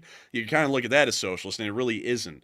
Because since the dawn of time, governments and countries have been doing that because it's considered to be a public service, or more so a public necessity for a government to lay out roadworks rather than anyone else. Rome did that 2,000 years ago. In the medieval times, those were called the king's roads. The king would lay out a charter for a road to be made, and nobody could impede or change the path or obstruct the path of the king's roads. And the interstates are just an extension of that. But you could still argue that anything that is done without the government, anything that is done where the government is trying to benefit the public citizenry with no incentive of a return profit or just for public welfare, it could be contrived to be socialist. And I don't really think that's true for everything, because countries like Japan and South Korea are considered hyper-capitalist, insanely capitalist, and South Korea bailed out all of their chaebols in its early history, even as hyper-capitalist and almost predatory capitalist that they've always been. They bailed out their companies multiple times, and Japan also has bailed out their zaibatsu several times as well whenever those looked like they were about to collapse. And Japan and South Korea are considered hyper-capitalist, so that would start to contradict this hyper-capitalist notion if bailing out a company is considered to be a socialist action. So I would say, and in my opinion, I don't think bailing out a company is socialist. I would say one thing that is socialist, though, is, say, creating a basic living income where everyone in the country just gets like a base level of pay, whether they're employed or not. That would be socialist. Or the United States government nationalizing and running all heavy industry under the control of the U.S. government. That would also be quite socialist. Britain actually did that back in the 50s under Clement Attlee and the Labour Party's, I guess you could say, majority that they had in the parliament. They were able to actually conduct a lot of socialist policies at the time, and it was pretty easy to argue. It actually is argued that during Clement Attlee's run of the mill in the UK during the 50s, he actually was pretty much running Britain as a socialist state, which was then reversed later on by Tory prime ministers that came on through and then reversed everything. But beyond that, that would be more so of a socialist sort of an economic system, more so than the United States, which allows largely for a free market, not really laissez-faire. It's really more Keynesian, but it's not socialist. It's a capitalist market with some government regulation and limited government intervention, but not to a degree that I'd say it's socialist, or really has a lot of socialist bones in it. Little socialist bones, yes, but not really incredibly large ones. Also, Let's see here. Also, by the way, something I find very fascinating is in China, like in fact, most of their companies over there in China, if not all of them, a large percentage of the share of those companies is owned by the Communist Chinese Party. That's how the CCP is able to exert influence on those companies and make sure they're staying within the party lines. The interesting thing about the United States is that doesn't really happen with the U.S. government. Like the U.S. government doesn't take large stakes in companies. I think they can hold stock in corporations, but it's really not common unless there is a bailout that's taking place. But the interesting thing is, in this new economy that we found ourselves in the United States, we have the emergence of very large mega investment firms, like, for example, State Street, BlackRock, and these large investment groups, which essentially, in my opinion, act basically like the government. They come in and start buying huge stakes in various companies. In fact, they own a large majority of the companies in the country. They own huge stakes in it. So it's not necessarily the government, but of course, BlackRock is like a very, very large powerhouse in the United States. And who was the company that was going to take over the Panama Canal? It was going to be BlackRock. That's who the United States government wanted to take it over. So it's kind of interesting how that works like that. It's technically private, but is it really though? I don't know. I mean, I'm not trying to be a conspiracy theorist here, but it seems a little bit odd. Also, someone said socialism isn't communism. Socialism is very close to communism. Largely, Karl Marx described socialism in his manifesto as pretty much the moving, driving foundations of communism. So eventually, socialism, if left to its own devices, will evolve into communism, at least according to Karl Marx. So it's not really communism, but it's certainly getting there. It's kind of like becoming hyper nationalist, like to an extreme degree, and then saying, well, that's not even remotely close to being fascist. Fascism really is just an extension of being hyper nationalist to the umpteenth degree, and then that's when you become a fascist. That's really how that works as well. Like I would say, like, there's not incredible, like, some things that socialism brings forward aren't incredibly bad. Like, for example, welfare for unemployed citizens. Like, I don't think that's bad. I think it is good for people to have a bit of a security net, not to abuse it, but if you do not have a job to collect unemployment, such things like that, that's not bad. That largely is kind of a concept of socialism. The labor unions and collective bargaining power are a extension of socialism, and I would say that that's not a bad thing. In some instances, it can become destructive, but at the same time, going all the way in and pretty much drinking the Kool-Aid on socialism and then nationalizing most heavy industries or most industries and having the government running most of your economic machines, it's not really a good idea. I don't think that's a great idea. And I don't really think it's a great idea either to take nationalism to such a degree that it starts to evolve into fascism. It's just not really good to go into either of those directions. You want to have a healthy bit of a little bit of everything, but you don't want it to be so much that you start moving into some sort of an extreme or the other, where you start becoming full-on socialist and then evolve into a communist state, or you become so nationalist that you evolve into some sort of a fascist state. You really just want to keep, like, a little bit of healthy touch bases with whatever's the most beneficial from all of them, but not go all into one so much that it becomes destructive. So that's how I'd look at it, and that's largely how the U.S. has operated up till this day. We've taken a good amount of the healthy parts of nationalism and we implemented. There was a strong sense of national pride here in America, and that all has to do with nationalism. And we took the healthiest parts of socialism, the ones that actually were beneficial, and we implemented those in the welfare nets that we have and the kinds of benefits like Social Security and stuff, which wasn't really that bad of an idea. But we didn't go all the way down the socialism path to the point we became a socialist state or a communist state. And then we also take some of the best competitive natures of capitalism, but we also regulated with Keynesian economic models. I think that's what we're still working under, is the Keynesian economic models, I think. I might be wrong on that. But we still regulate the capitalist markets and economies enough to where they really technically aren't supposed to become destructive, although a lot of people could start to argue these days that it has evolved enough that it is becoming destructive, and the government needs to step in and start regulating it a little bit heavier again, like it did at the beginning of the 20th century. But anyways, with that, enough philosophy, because I just noticed, Matthew, that my screen is glitched because my taskbar is showing 10:48 on the clock, and it is almost 12.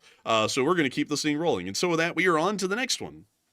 All right, let's hit this poll real quick. It says, what is the best case scenario for the U.S. economy under these current circumstances? 47% said reaching trade deals with the countries. 30% said resetting trade back to 2024 norms. And 14% said continuing on the trade war path.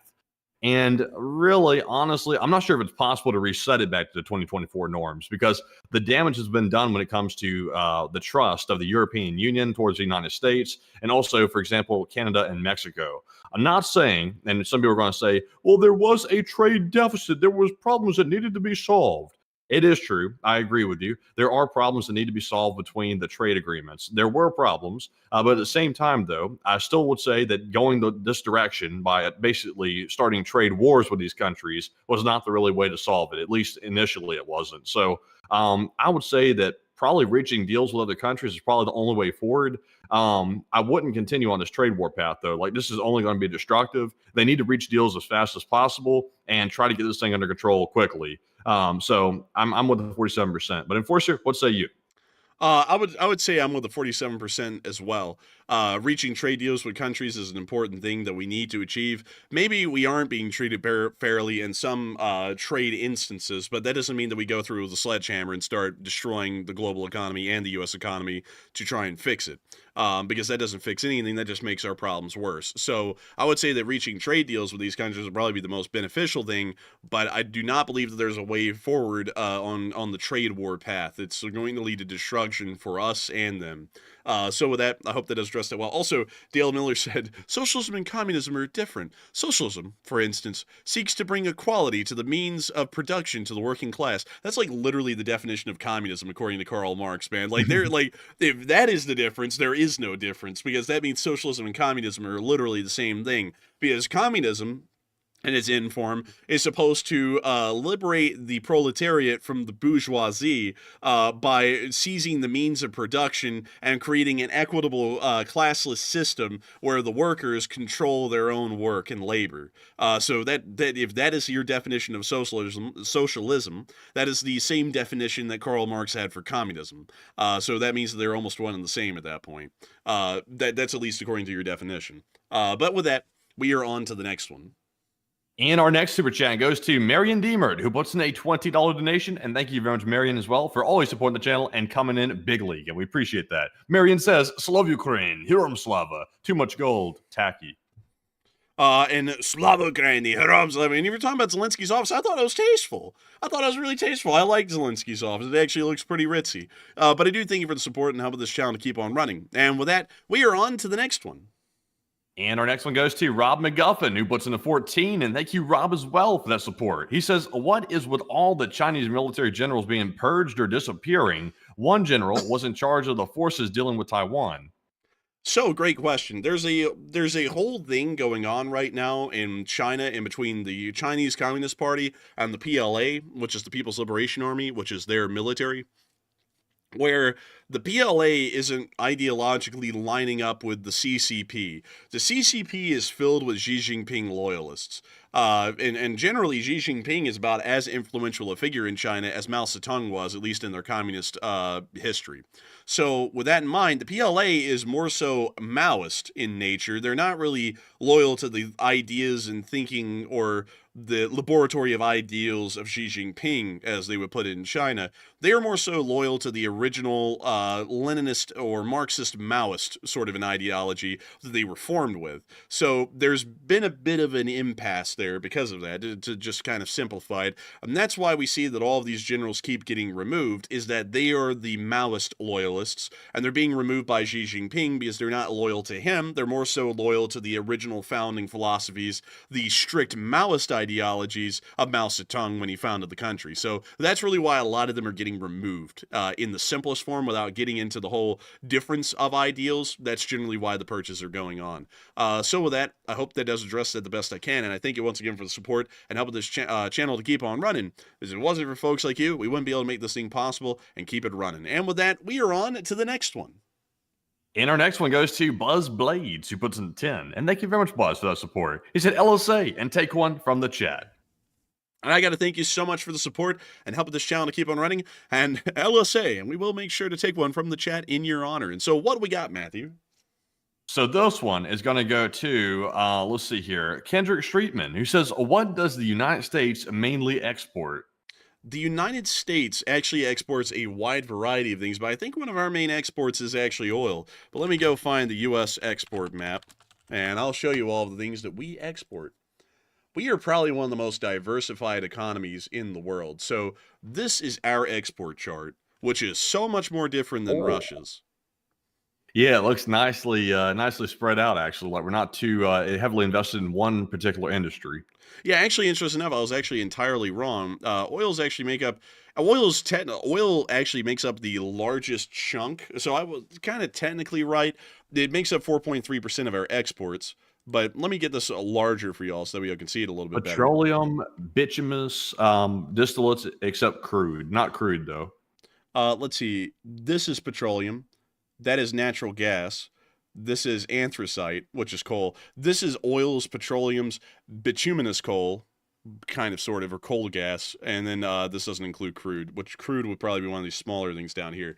But you can see that we actually have a pretty advanced manufacturing base because because 3.3% of our exports are actually monolithic integrated circuits. 2.6% of them are turbojet engines of a thrust greater than 25 kilonewtons. Actually, I think it's less than 25 kilonewtons. Machines for public works, buildings, etc. Analog or hypercomputers, telephone sets, aircraft engines, bulldozers, marine engines. 0.5% of our exports are made up of marine engines for major ships. Huh. Also, 32% snowmobiles, golf cars, and similar vehicles. And we actually have a lot of pharmaceuticals. 2.5% of our exports are penicillins. That's pretty good. Also, what's that say? 24% burpees and parts. What does that say? Which one? Where? Right in the middle, it says burpees or something. Am I reading that right? Bumpers and parts thereof for motor vehicles. Interesting. And also, they got 12%. It's 1.2 dump by the way. trucks. 1.2% dump trucks and trucks designed for off-road use. 1.4% aircraft propellers, rotors, and parts thereof. 2.5% helicopters of a unladen weight less than, or actually greater than 2,000 kilograms. Snowmobiles, golf cars, and similar vehicles make up 3.2%. 1.6% is soybeans. 0.87% is corn.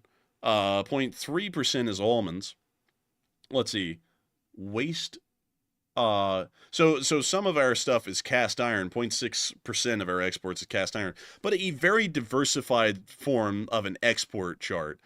So let's see if we can find the Chinese export tree map. Let's see here. This would be 2017, so this might be off. So actually 9.6% broadcasting equipment. So like televisions and stuff, and 6.1% is computers, 3.8% is office machine parts. Then you see all the little weird like consumer goods they make. 1.3% of all of China's exports are models and stuffed animals.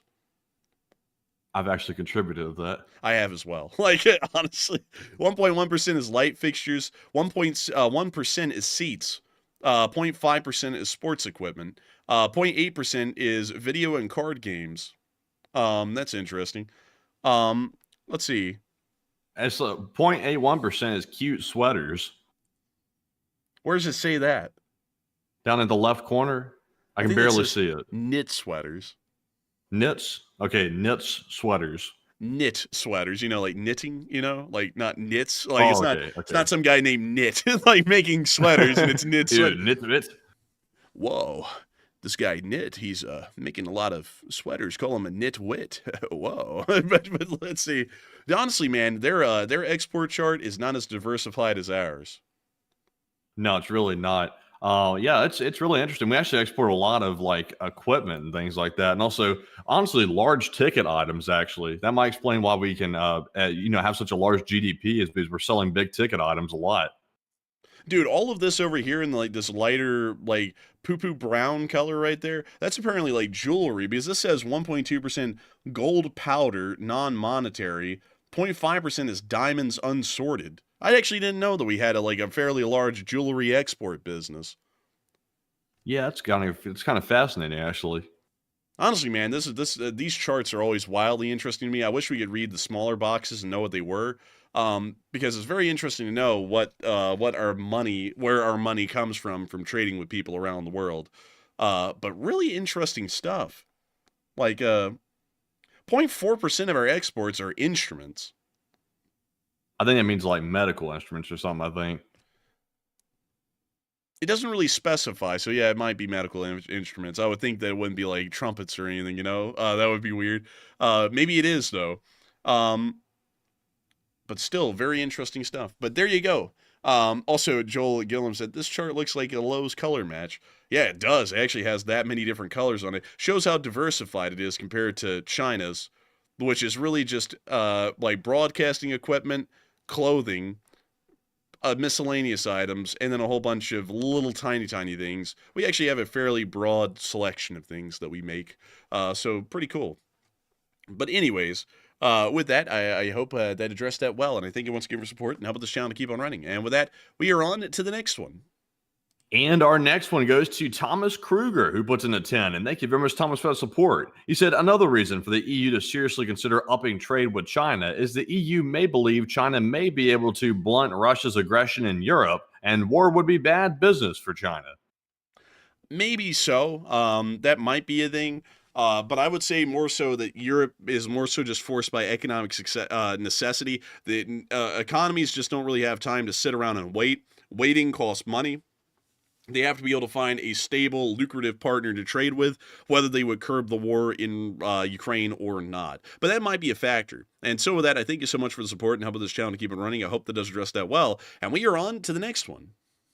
And our next one goes to Nick, who puts in a 10. And thank you very much, Nick, for that support as well. He said, if tariffs do not work, then why is it okay for U.S. partners to place tariffs on U.S. goods? You don't believe this is impacting the economy? We are a consumer economy, and they profit off of us. So why not us profit off of them? 36 trillion in debt. I mean, like, listen, here's my thing, Nick. I'm not saying that we shouldn't, make it more fair. Like, there's nothing wrong with that. But surely you wouldn't say the best way to handle that is picking a fight with the entire world simultaneously. The same principle that unions function on, which is collective bargaining power, is the same reason you don't pick a fight with the entirety of the world at the same time, is you're giving those countries the same thing that the workers and the unions have, which is collective bargaining power. And if they decide to screw with us, they can screw with us really badly, because just like a union that gets out of control and abusive, they can really screw the company over if they want to. So you wouldn't want to do that. If you're trying to properly address that issue, you'd want to take them on one at a time. So, placing tariffs on everybody all at once, not a good idea in my opinion, but one at a time, maybe it would work. But that takes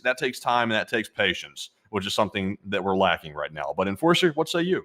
Look, Jack, you can't just go around and cut everyone's heads off. What the hell? But in all honesty, the thing is that there are tariffs on our goods going into their economies, because if their goods come into our economy, they're just competitive. If our goods go into their economy, it destroys it. Like, it destroys that sector. That's kind of the difference. Those tariffs exist from back in the day when we actually were major exporters, like, just to let you know. That's why they're still on the books. So that's why there are major automotive tariffs for American cars going into Britain, because back in the day, in Germany, for example, because back in the day, the companies that produce cars like Mercedes and such and BMW, they actually were not giant monoliths that were able to just trade and sell wherever they wanted to in the world. They were small, vulnerable little companies, and giant developed automotive manufacturers, the biggest in the world at the time, like Ford and Cadillac or any other company like Chrysler, could have easily marched right into Germany and killed off every single one of their automotive companies. So they made tariffs to protect their guys from just getting slaughtered by cheap, over-competitive American cars. And also because our cars don't meet their emission standards and a whole bunch of other things that would make it impossible for them to actually be imported into Europe and used. There's a whole bunch of factors that the tariffs exist for. But with the United States, though, we don't really have to worry about that. When they import their cars are as competitive as our cars that we produce here in America, or are produced in Mexico and Canada, or anywhere else. So there's a fair, even run of things. They're not going to be predatory and destroy our U.S. car manufacturers. So they can import all of their cars, and not only that, people in America like to have some variety. People like to go buy a BMW and a Mercedes, or they like to go buy a Mitsubishi or a Toyota. People like that kind of stuff. People want to have options here in America. So we don't want to cut them out because people want those goods. We want to actually incentivize them to bring them on in because, you know, if people are going to buy them, they're buying them. And on top of that, it makes America money. I mean, after those cars step a foot in the United States at a major port like Charleston, like I'll show you where all those cars make ground. Let's see here. Where in the world is that little auto dock thing? Let's see here. Where is it? Oh, dang. Yeah, well, here we go. Here it is. Once the cars make first ground here in the South, here at the Charleston, like, car loading dock, if you want to call it that, they then make their way across America. An American railroad that loaded those cars up is making that money from that point forward. They get offloaded at a dealership here in Birmingham, Alabama. That dealership is American-based and hiring American car salesmen to sell these cars. They're paying for their property taxes here in a local area. The local government's making money off of it. Those car salesmen are making their money. The guys running the American branch of BMW are making that money. Everyone's making money here in America from that point forward. And when an American buys that car salesman gets a commission, that car dealership makes money. It keeps the world going round. It's not screwing us over for a European product to come into America. It actually is beneficial and helps us to keep the economy running. Everyone in America has something to stand to make money from it. And the Europeans also make money from it as well. It's a win-win for everyone. But when those tariffs existed back in the day, it wasn't a win-win, because if American cars came into Germany, German car companies were going to die. Thousands were going to be out of work, and yes, there were going to be some jobs made in selling American cars, but there were going to be far less jobs than that than making a car inside of Germany. So that's why the tariffs were brought forward. At least at that point, they're still on the books to this day. Is it fair? I don't know. I mean, like, is it going to really change anything if they lift the tariffs? I mean, most American cars still will not meet emissions and dimension standards to actually be road legal in Germany. So it won't really be changing much anything if they drop the tariffs, because they're still going to be denied entry into the country simply for the fact that a lot of American cars are just too large for the roadways. That's just how it is across Europe. Sometimes things have to just be done that don't look fair, but they actually are fair in the end. Like, for example, under that mindset, was it fair or was it not for Ukraine to be allowed to pour their grains into the Polish market and pretty much run every Polish farmer out of business and into bankruptcy? I mean, hell, you know, Poland was trading food with Ukraine, and Ukraine had no imports on had no tariffs on Polish imports of food. Or the Polish should have no tariffs on Ukrainian grain coming into their country, even if it means that it'll destroy their agricultural industry. And that just becomes unfair. Like, that's unfair to the recipient country that's receiving that import. Ukraine should not be allowed. I think the Polish have a right, and I think a country has a right to protect their domestic manufacturers. Ukraine does not have a right to pour their grain into the Polish market and run every single Polish farmer out of business because their grain is so cheap from Ukraine. That's just not fair to those Polish farmers. Just like it wouldn't be fair to the Germans back in the day, several decades ago, to pour the German economy filled with cheap American cars and run every single German car manufacturer out of business and cause a major economic crisis in Germany as a result. We don't have to worry about that in America. If anything, we're still making money. American car manufacturers are not being threatened by their prices. They're competitive, but they're not hyper-competitive or predatorially competitive. So it's nothing to really be concerned about. And American consumers like to have a wide variety, and as long as it's not really disrupting our own domestic American production or completely destroying it, I don't really see that much of a problem with it. If it's destroying our American production, like, for example, there is one tariff that we've actually had on the books for a while, which is generally, if I remember correctly, I think I may have been proven wrong on this, but I'll just bring this up as an example. Back in the day, I know we had this back in the day, we actually put a significant tariff on all incoming sugar from outside the United States. I don't believe we have that on the books these days. I think it was actually rescinded at some point. But back in the 1920s to the 1950s, we had a 150% tariff on all sugar that was coming from outside the United States, because Cuba was destroying American sugar manufacturers. Cuban workers worked for cheap, pennies practically at the time, and it was easy to get sugar cheap from Cuba. They were destroying companies that produce sugar out of Florida, and they were destroying any sugar producing companies in the United States elsewhere. So we put a 150% tariff on Cuban sugar and every other kind of foreign imported sugar to protect our own manufacturers. And we sure as hell had a right to do that. And any other country sure as hell has a right to raise tariffs just like that on a specific commodity or good to protect their own domestic manufacturing. Because they have a responsibility to their citizenry just like we do to ours to protect them from some sort of predatory pricing of a good or a commodity coming into their economy and destroying their livelihoods. So it might not ever look fair, but it's fair to the people living in those countries if those tariffs exist and it's not really causing any significant harm. That's how I look at it. Because we have our own tariffs, they have their own. Ours are to protect our people, their tariffs are to protect their people.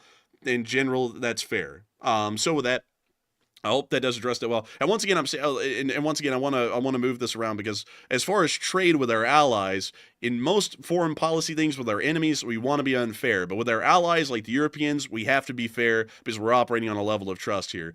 If we are saying that the Europeans have to open themselves up to being absolutely shafted and destroyed by American businesses that will be over competitive in specific economic categories, then we'll also have to say that it only be fair for American companies that'll be vulnerable to foreign over competition to be absolutely bent over and just destroyed here in America by European competitors that would be able to run circles around them. Like, that would be the only thing that's fair. Because why in the world are we saying that it's fair for the Europeans to open up their own citizenry in some economic industries to just get screwed over by America, and then they can't screw over Americans the same way around? Like, that doesn't sound fair, and it isn't fair. So I hope that kind of explains how the system works.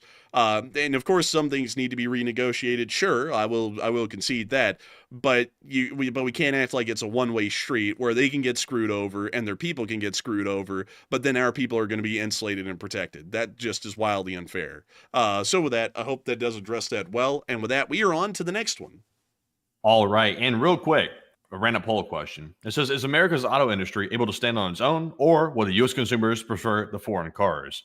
58% said most Americans prefer foreigns. 42% said yes, the U.S. auto industry is preferred.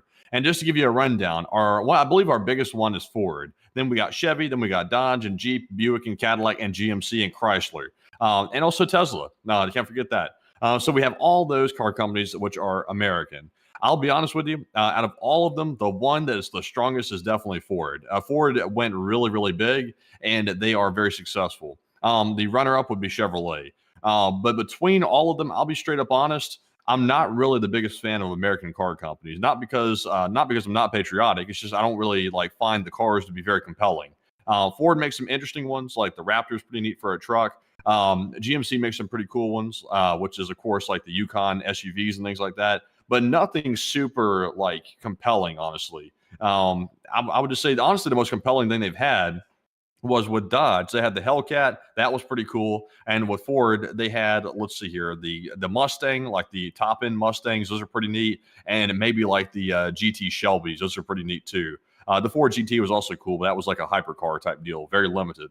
But outside of that, though, not much to speak of, really, I would say. But Enforcer, what say you? I would say I'm an all-American, piss red, white, and blue, but I generally prefer foreign manufacturers. I just generally think that Asian car companies have a much higher reliability than American cars, and I also think that European cars just seem to be a little bit better designed, in my opinion, visually than American cars. American cars are just kind of like the middle of the road kind of a car. They're not incredibly reliable. They're not incredibly good looking. But if you're looking for if you're looking for something that's down the middle, it's not terrible looking, but it also isn't great looking. And if you're looking for something that's reliable, but it's not entirely unreliable, then American cars are it. But I just don't really, I would rather prefer a European car. I actually have a European car, so, that kind of answers the question. So with that, I hope that does address that well, at least the best I can. And with that, we are on to the next one. And the next one goes to Uncovered Cube 7, who puts in a 5. And thank you very much, Uncovered Cube, for the support. They said a road trip. My daughter would like to see the moon bow for the Sweet 16. And we had a break-in. The storms tonight and got to see it. And always cool. And LSA. Oh, and a huge thanks for the support. And also, where was that, Matthew? Where was that? It was Moonbow. Is this a place that exists? The Moonbow Trail. Where is this? This is up in Kentucky. So let's take a look. That's near the Tail of the Dragon, isn't it? I think so. Yeah. No, actually, it's not. The Tail of the Dragon's down here. It's right here. Oh, yeah, that's down there in Tennessee. Never Yeah. mind. This is up near the old stomping grounds of the Louisville and Nashville. They built out a main line of Corbin. It's still here, actually. Look at that. That's cool. Anyways, let's go look at this Moonbow Trail. Oh wow. Oh, wow, that is nice. There's like a tiny Niagara Falls. It's actually pretty neat. Now I want to see it. Hell, y'all lucky. But this is actually pretty cool. I wish I could see this thing. But what's in the surrounding area around this place? It looks like it's in like a national forest or something. The Beaver Creek WMA. Anything here at the Beaver Creek? Is this where Buc-ee's came from? Probably, honestly, it could be. Man, like respectfully. Oh, someone just ate crap right there. Let's see. Scroll on. Why are there so many pictures of this pool? What's going on with this pool? What's so special about it? Okay, anyways, Beaver Creek's got like nothing. Apparently, no good pictures. How about the Daniel Boone National Forest? Oh, look at that. A stone arch. Wow, neat. Look at that. Whoa. Look at that. Look at that. Wow.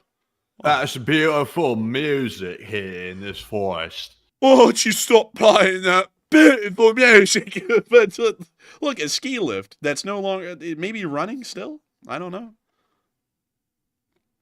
I don't It's know. a tram. It's a cableway. It's still running. Yeah, it's still running. That's pretty neat, though. That's pretty neat. I like this place. Maybe one day we'll come by and take a look at it. What's the town of Corbin look like? I'm interested in this. Oh, wow. Oh, look. It's a depot. Is that a train? Oh, that's just painting of a train. But they put L&N on it. Bro, I was right, man. L&N. Oh. That thing be Corbin. Oh, I'm like, dude. Actually, no way. What is this? They got an L&N caboose. Nice. Really like it. And they have a switcher. It's actually, that is actually a U.S. Railroad Administration standardized design for a switcher. I know that for certain. No doubt about that. Yep, that looks like a USRA switcher. That's really cool. That is really neat, y'all. I can't believe it. This is right near Corbin, Kentucky. Oh, damn. And look at all those railroad ties, dude. Yeah, that's a lot, man. That's a load of them, man. There's a load. Wait a minute. Oh my God. Dude, they're ripping it up. That's why they're all there. Look, they're ripping up the whole rail yard. That's what they should be doing. No, dude, don't say that, man. Oh my Lord. Dude, they're ripping everything up, dude. The engine shops without rails and everything. That's crazy. Like, this actually used to be an important part of the L&N Railroad back in the day. That's why the engine shops were there when CSX took it over. But, damn, that is sad. Look at that. Like, an entire strip of the whole rail yard, as a matter of fact, is getting torn up. That is a shame. Real loss of history right there. Looks like the Corbin yards will be no more. But anyways, with that, I hope we addressed that well. I do thank you once again for the support, and I gotta say that Moonbow was damn neat. And so with that, we're on to the next one. And the next one goes to Kachulian343. You puts in a 5. And thank you very much, Kachulian, for that support as well. They said, I wonder if this was the plan all along. Tire out Russia on their own land and then push them out of Ukraine now that they're spent. Maybe so. That might be a possible plan, but we'll have to wait and see. But it's a decent likelihood, possibly. But I do thank you once again for the support and helping this channel to keep on running. And we are on to the next one. And the next one goes to Kachulian343 once again, who puts in another 5. And they said, also on the tariffs, I'll say this. I condemn all of them, except for the ones on the CCP. They're an abusive partner, and it's time for the divorce. I'll be honest with you. Like, the tariffs might cause some economic havoc with China. But honestly, like, I'll be completely honest. Like, I'm for it, like, spiritually. Like if it, like, on the spirit side of things, I'm all for it. Like, not speaking on a religious level, like, in spirit, I'm all for it. But knowing the economic damage, like, my thing is maybe we ought to tread with a little bit more caution. But me personally, I got a thing against China for them being an enemy of the United States. So I'm not really against it that badly. I was really against tariffs on Canada, Mexico, and the European Union. Like, that didn't make any sense to me at all. But the tariffs on China, I can definitely get behind. It's just that I don't know if this was the ripe time to do it. Like maybe like 2 or 3 years from now, maybe that would have been a much better time to do it because things will have changed a lot by then. At least on our like the economic significance of Chinese trade. But we'll see. But anyways, thank you for the support and helping this channel to keep it running. I hope that does address that well. And with that, we are on to the next one. And the next one also goes to Cachulian343, who said, as bad as what the U.S. is doing right now, Europe is making a mistake looking towards China. Cheap Russian oil was a great idea until Ukraine. CCP? Ha. Ha! CCP, more like CPP. Ha ha! Get it, man, get it. But beyond that, I do thank you for support. You know, the Europeans might not have a choice, though, on that one. But I do thank you so much once again. I hope that does address that well. And with that, we are on to the next one. All right. And also, by the way, I see people say, raise the tariffs. Honestly, raise the tariffs on China. Might as well just raise them on up higher. Just raise them on up to like 500%. So when they try to import something to America, they have to pay us 5 times the cost of the good. That makes a lot of sense. Let's do that. Let's have China pay us back some. Yep. But anyways, moving on to our next one. This one goes to DJ something. And they put in a 5. And thank you very much, DJ, for the support. They said the president DT destroyed our trade relations. We will pay for it for decades. It's not reversible. China benefits from it. Honestly, they don't though. The yen just hit a really low today. Like it hit a all-time or new time low. So it's hurting them like it's hurting us. Honestly, really. I would say, in my opinion, might be hurting them a little bit. but I would say that the trade relationships with our allies like Canada, Mexico, and Europe have been shaken, but we can recover it and we can fix it. But also, I saw someone called not a llama. I guess they're not a llama. They said this dude has never worked in the car industry. Look at his hands. They're soft hands. Clearly isn't a mechanic, yet gives a 20-minute bake down on why U.S. auto manufacturing is behind Europe. Yeah, cool thing, not a llama. I'm actually what's called a consumer, and that actually allows me to have an opinion on what cars I like and don't like. I don't have to have hard hands. Look at these calloused hands to know something about a car, and also I don't think a mechanic's gonna know shit about foreign trade on automobiles. I don't think that's their realm of expertise, is knowing how the global supply chain works. I think they're more so focused on how that alternator be working up in that car, along with them carburetors and fuel sumps, damn it. And I also think one other thing is that I don't have to work at damn Hyundai to know a little bit of what I'm talking about, boy. I can sit there and look at the car and tell you if it's better or not, and I can tell you, based on my experience listening to people owning American cars and Japanese cars and European cars, which I'm one of them, I can tell you what the hell my impression of them is, because I'm an American, I got a damn right to it. Now, right? Now, sit your ass down. But that's my opinion on it. I'm sure you're going to be mouthing off here in a minute, but I'll be damned, my boy, I don't have to be a mechanic because I damn drive a car. But anyways, with that, we're on to the next one. All right, and our next one goes to LSA Sergeant Figment, who puts in a 2 and says, LSA, hit the like button. That's an order. And hit that like button, baby. That is an order. And a huge thanks to LSA Sergeant Figment for the support and helping this channel to keep on running. And with that, we are on to the next one.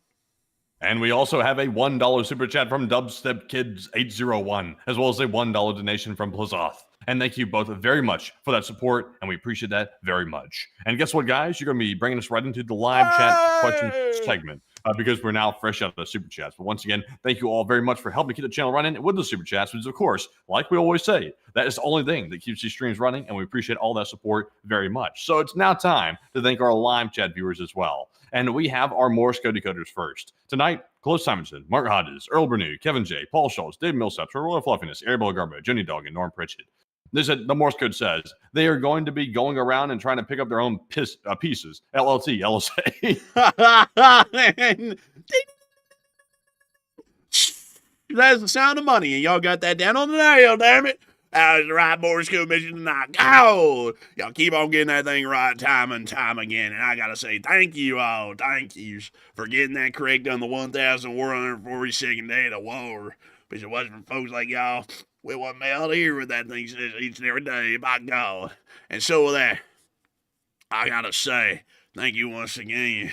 And he just got banned. Like, he just got banned. He came in. Judging by the way you read my comment, you're one of the 50% that are illiterate. Well, I just read that fine. And I just read that ban just fine, too. I read that he is banned from the chat. Ooh, there he goes. Right out the window. I tell you what, my boy, now you got all the time in the world to go and become a car mechanic and work on them cars and tell me I don't know better because that damn alternator in that American car is just a little bit thicker, kind of like your skull. But with that,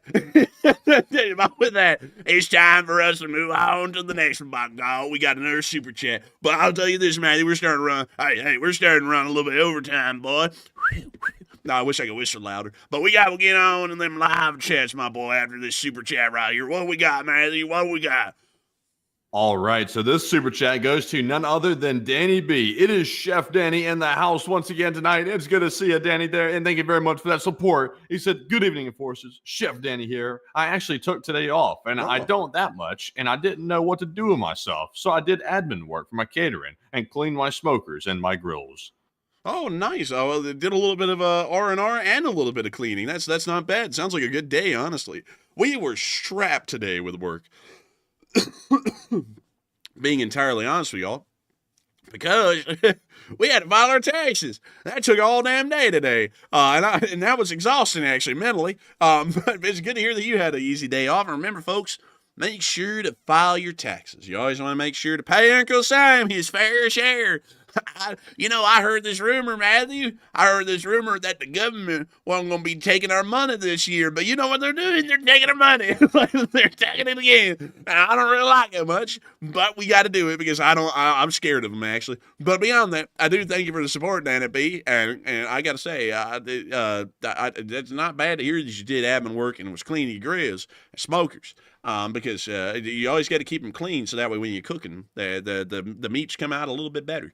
And so with that, I got to thank you once again for the support, Danny B., chef of the LSA. I got to thank you for being here with us on this night. I hope you enjoyed your day off for the large part. But still, thank you once again. I hope that this addressed that incredibly well. And with that, we are on to the live chats. We're going to be getting 3 of them, and we're going to be rounding this thing out. So, Matthew, what do we got? And this one goes to David Tablet, who said, how is it that Russian oil going offline resulting in lower oil prices globally? Well, I'll tell you what, the global oil prices really aren't regulated by the Russians. Russians don't even have an impact on it right now because they are hardly able to access the global market.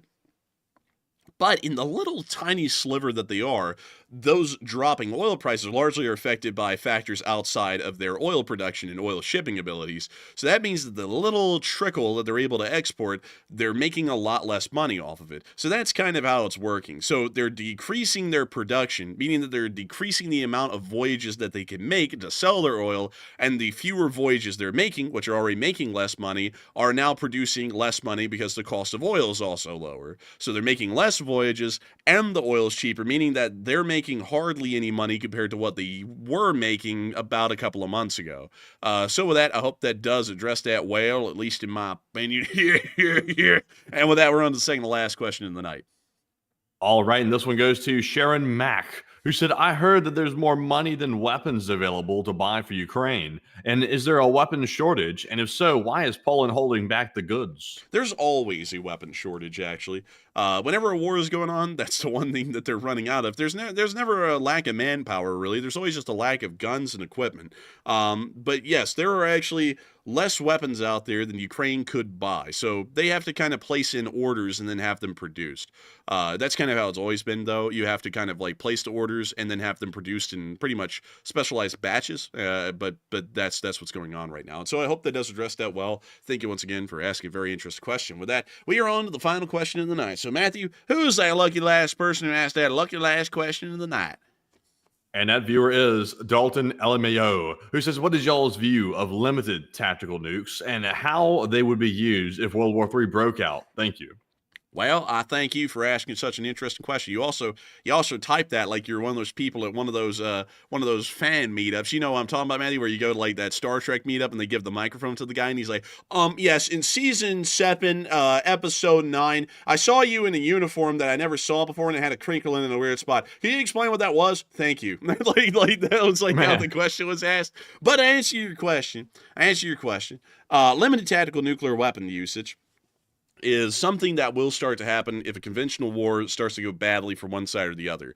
If let's just talk in this conventional war that it's blue forces versus red, so it's NATO versus Russia. So we are steamrolling the Russians. We're pushing them towards St. Petersburg.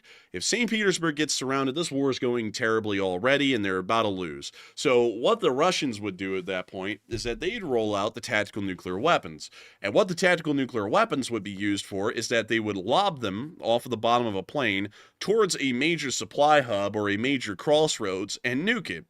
Doing that would destroy a major supply hub, or it would destroy a major road of access into that area, meaning that the units ahead of that nuke on the front lines on the NATO side would be completely cut off from any support from the rear, meaning that the Russians would have a lot easier time dealing with them and destroying them. NATO would respond at that point by lobbing our own tactical nuclear weapon in the same area for the large part, also cutting off the Russian frontline units and giving our guys a fair fighting chance against the Russians. That's largely how that would work. But limited tactical nuclear exchanges started to become frequent tactical nuclear exchanges, and then once all of the tactical nuclear weapons have been exhausted and one side still clearly winning or the other, that's when the strategic nuclear weapons roll out. But the hope is that by that point there would have been some sort of a diplomatic concession or negotiation that had been made that would end the conflict before it got to the complete annihilation of the world. So, well, not really a complete annihilation of the world. There's a whole bunch of caveats to that, but at least the modern civilized societies that we know of, they would be gone after those bombs fell. So I hope that does address that well, and we have reached the end of tonight's stream. I got to thank all of y'all once again for watching. It's been an absolute honor and a pleasure to run this long stream with all y'all. Ooh-wee! We ran this thing for 3 hours and 36 minutes. We had a peak viewership here tonight. 10.6 thousand people. Quite a lot of people in here tonight. Quite a lot of people. 70,000 people have watched this stream up to this point. We are entirely honored and grateful to have you all here with our redneck asses. We never worked on a car, but we'll tell you all about them. God bless. But beyond that, we will see you all tomorrow at 10 p.m. Eastern Time to cover the next 24 hours of the news from around the world. It's been an honor to tell it to all of y'all tonight. We hope to have you all here tomorrow. And so with that, good night, good luck, take care, stay safe, Slava Grandy, and long live the Least Spring Army. The Least Spring Army will never die. And with that, folks, thank you all for joining us once again tonight. And of course, we will see you all tomorrow on the Short War video if there is enough news to cover midday, and also on the next Nightly War News stream. But with that, folks, thank you all for joining us. And once again, it's Hiram Slava. Wait a minute, hold on. I'm getting it mixed up. Slava Ukraine, Hiram Slava. Get some rest, and of course, good night.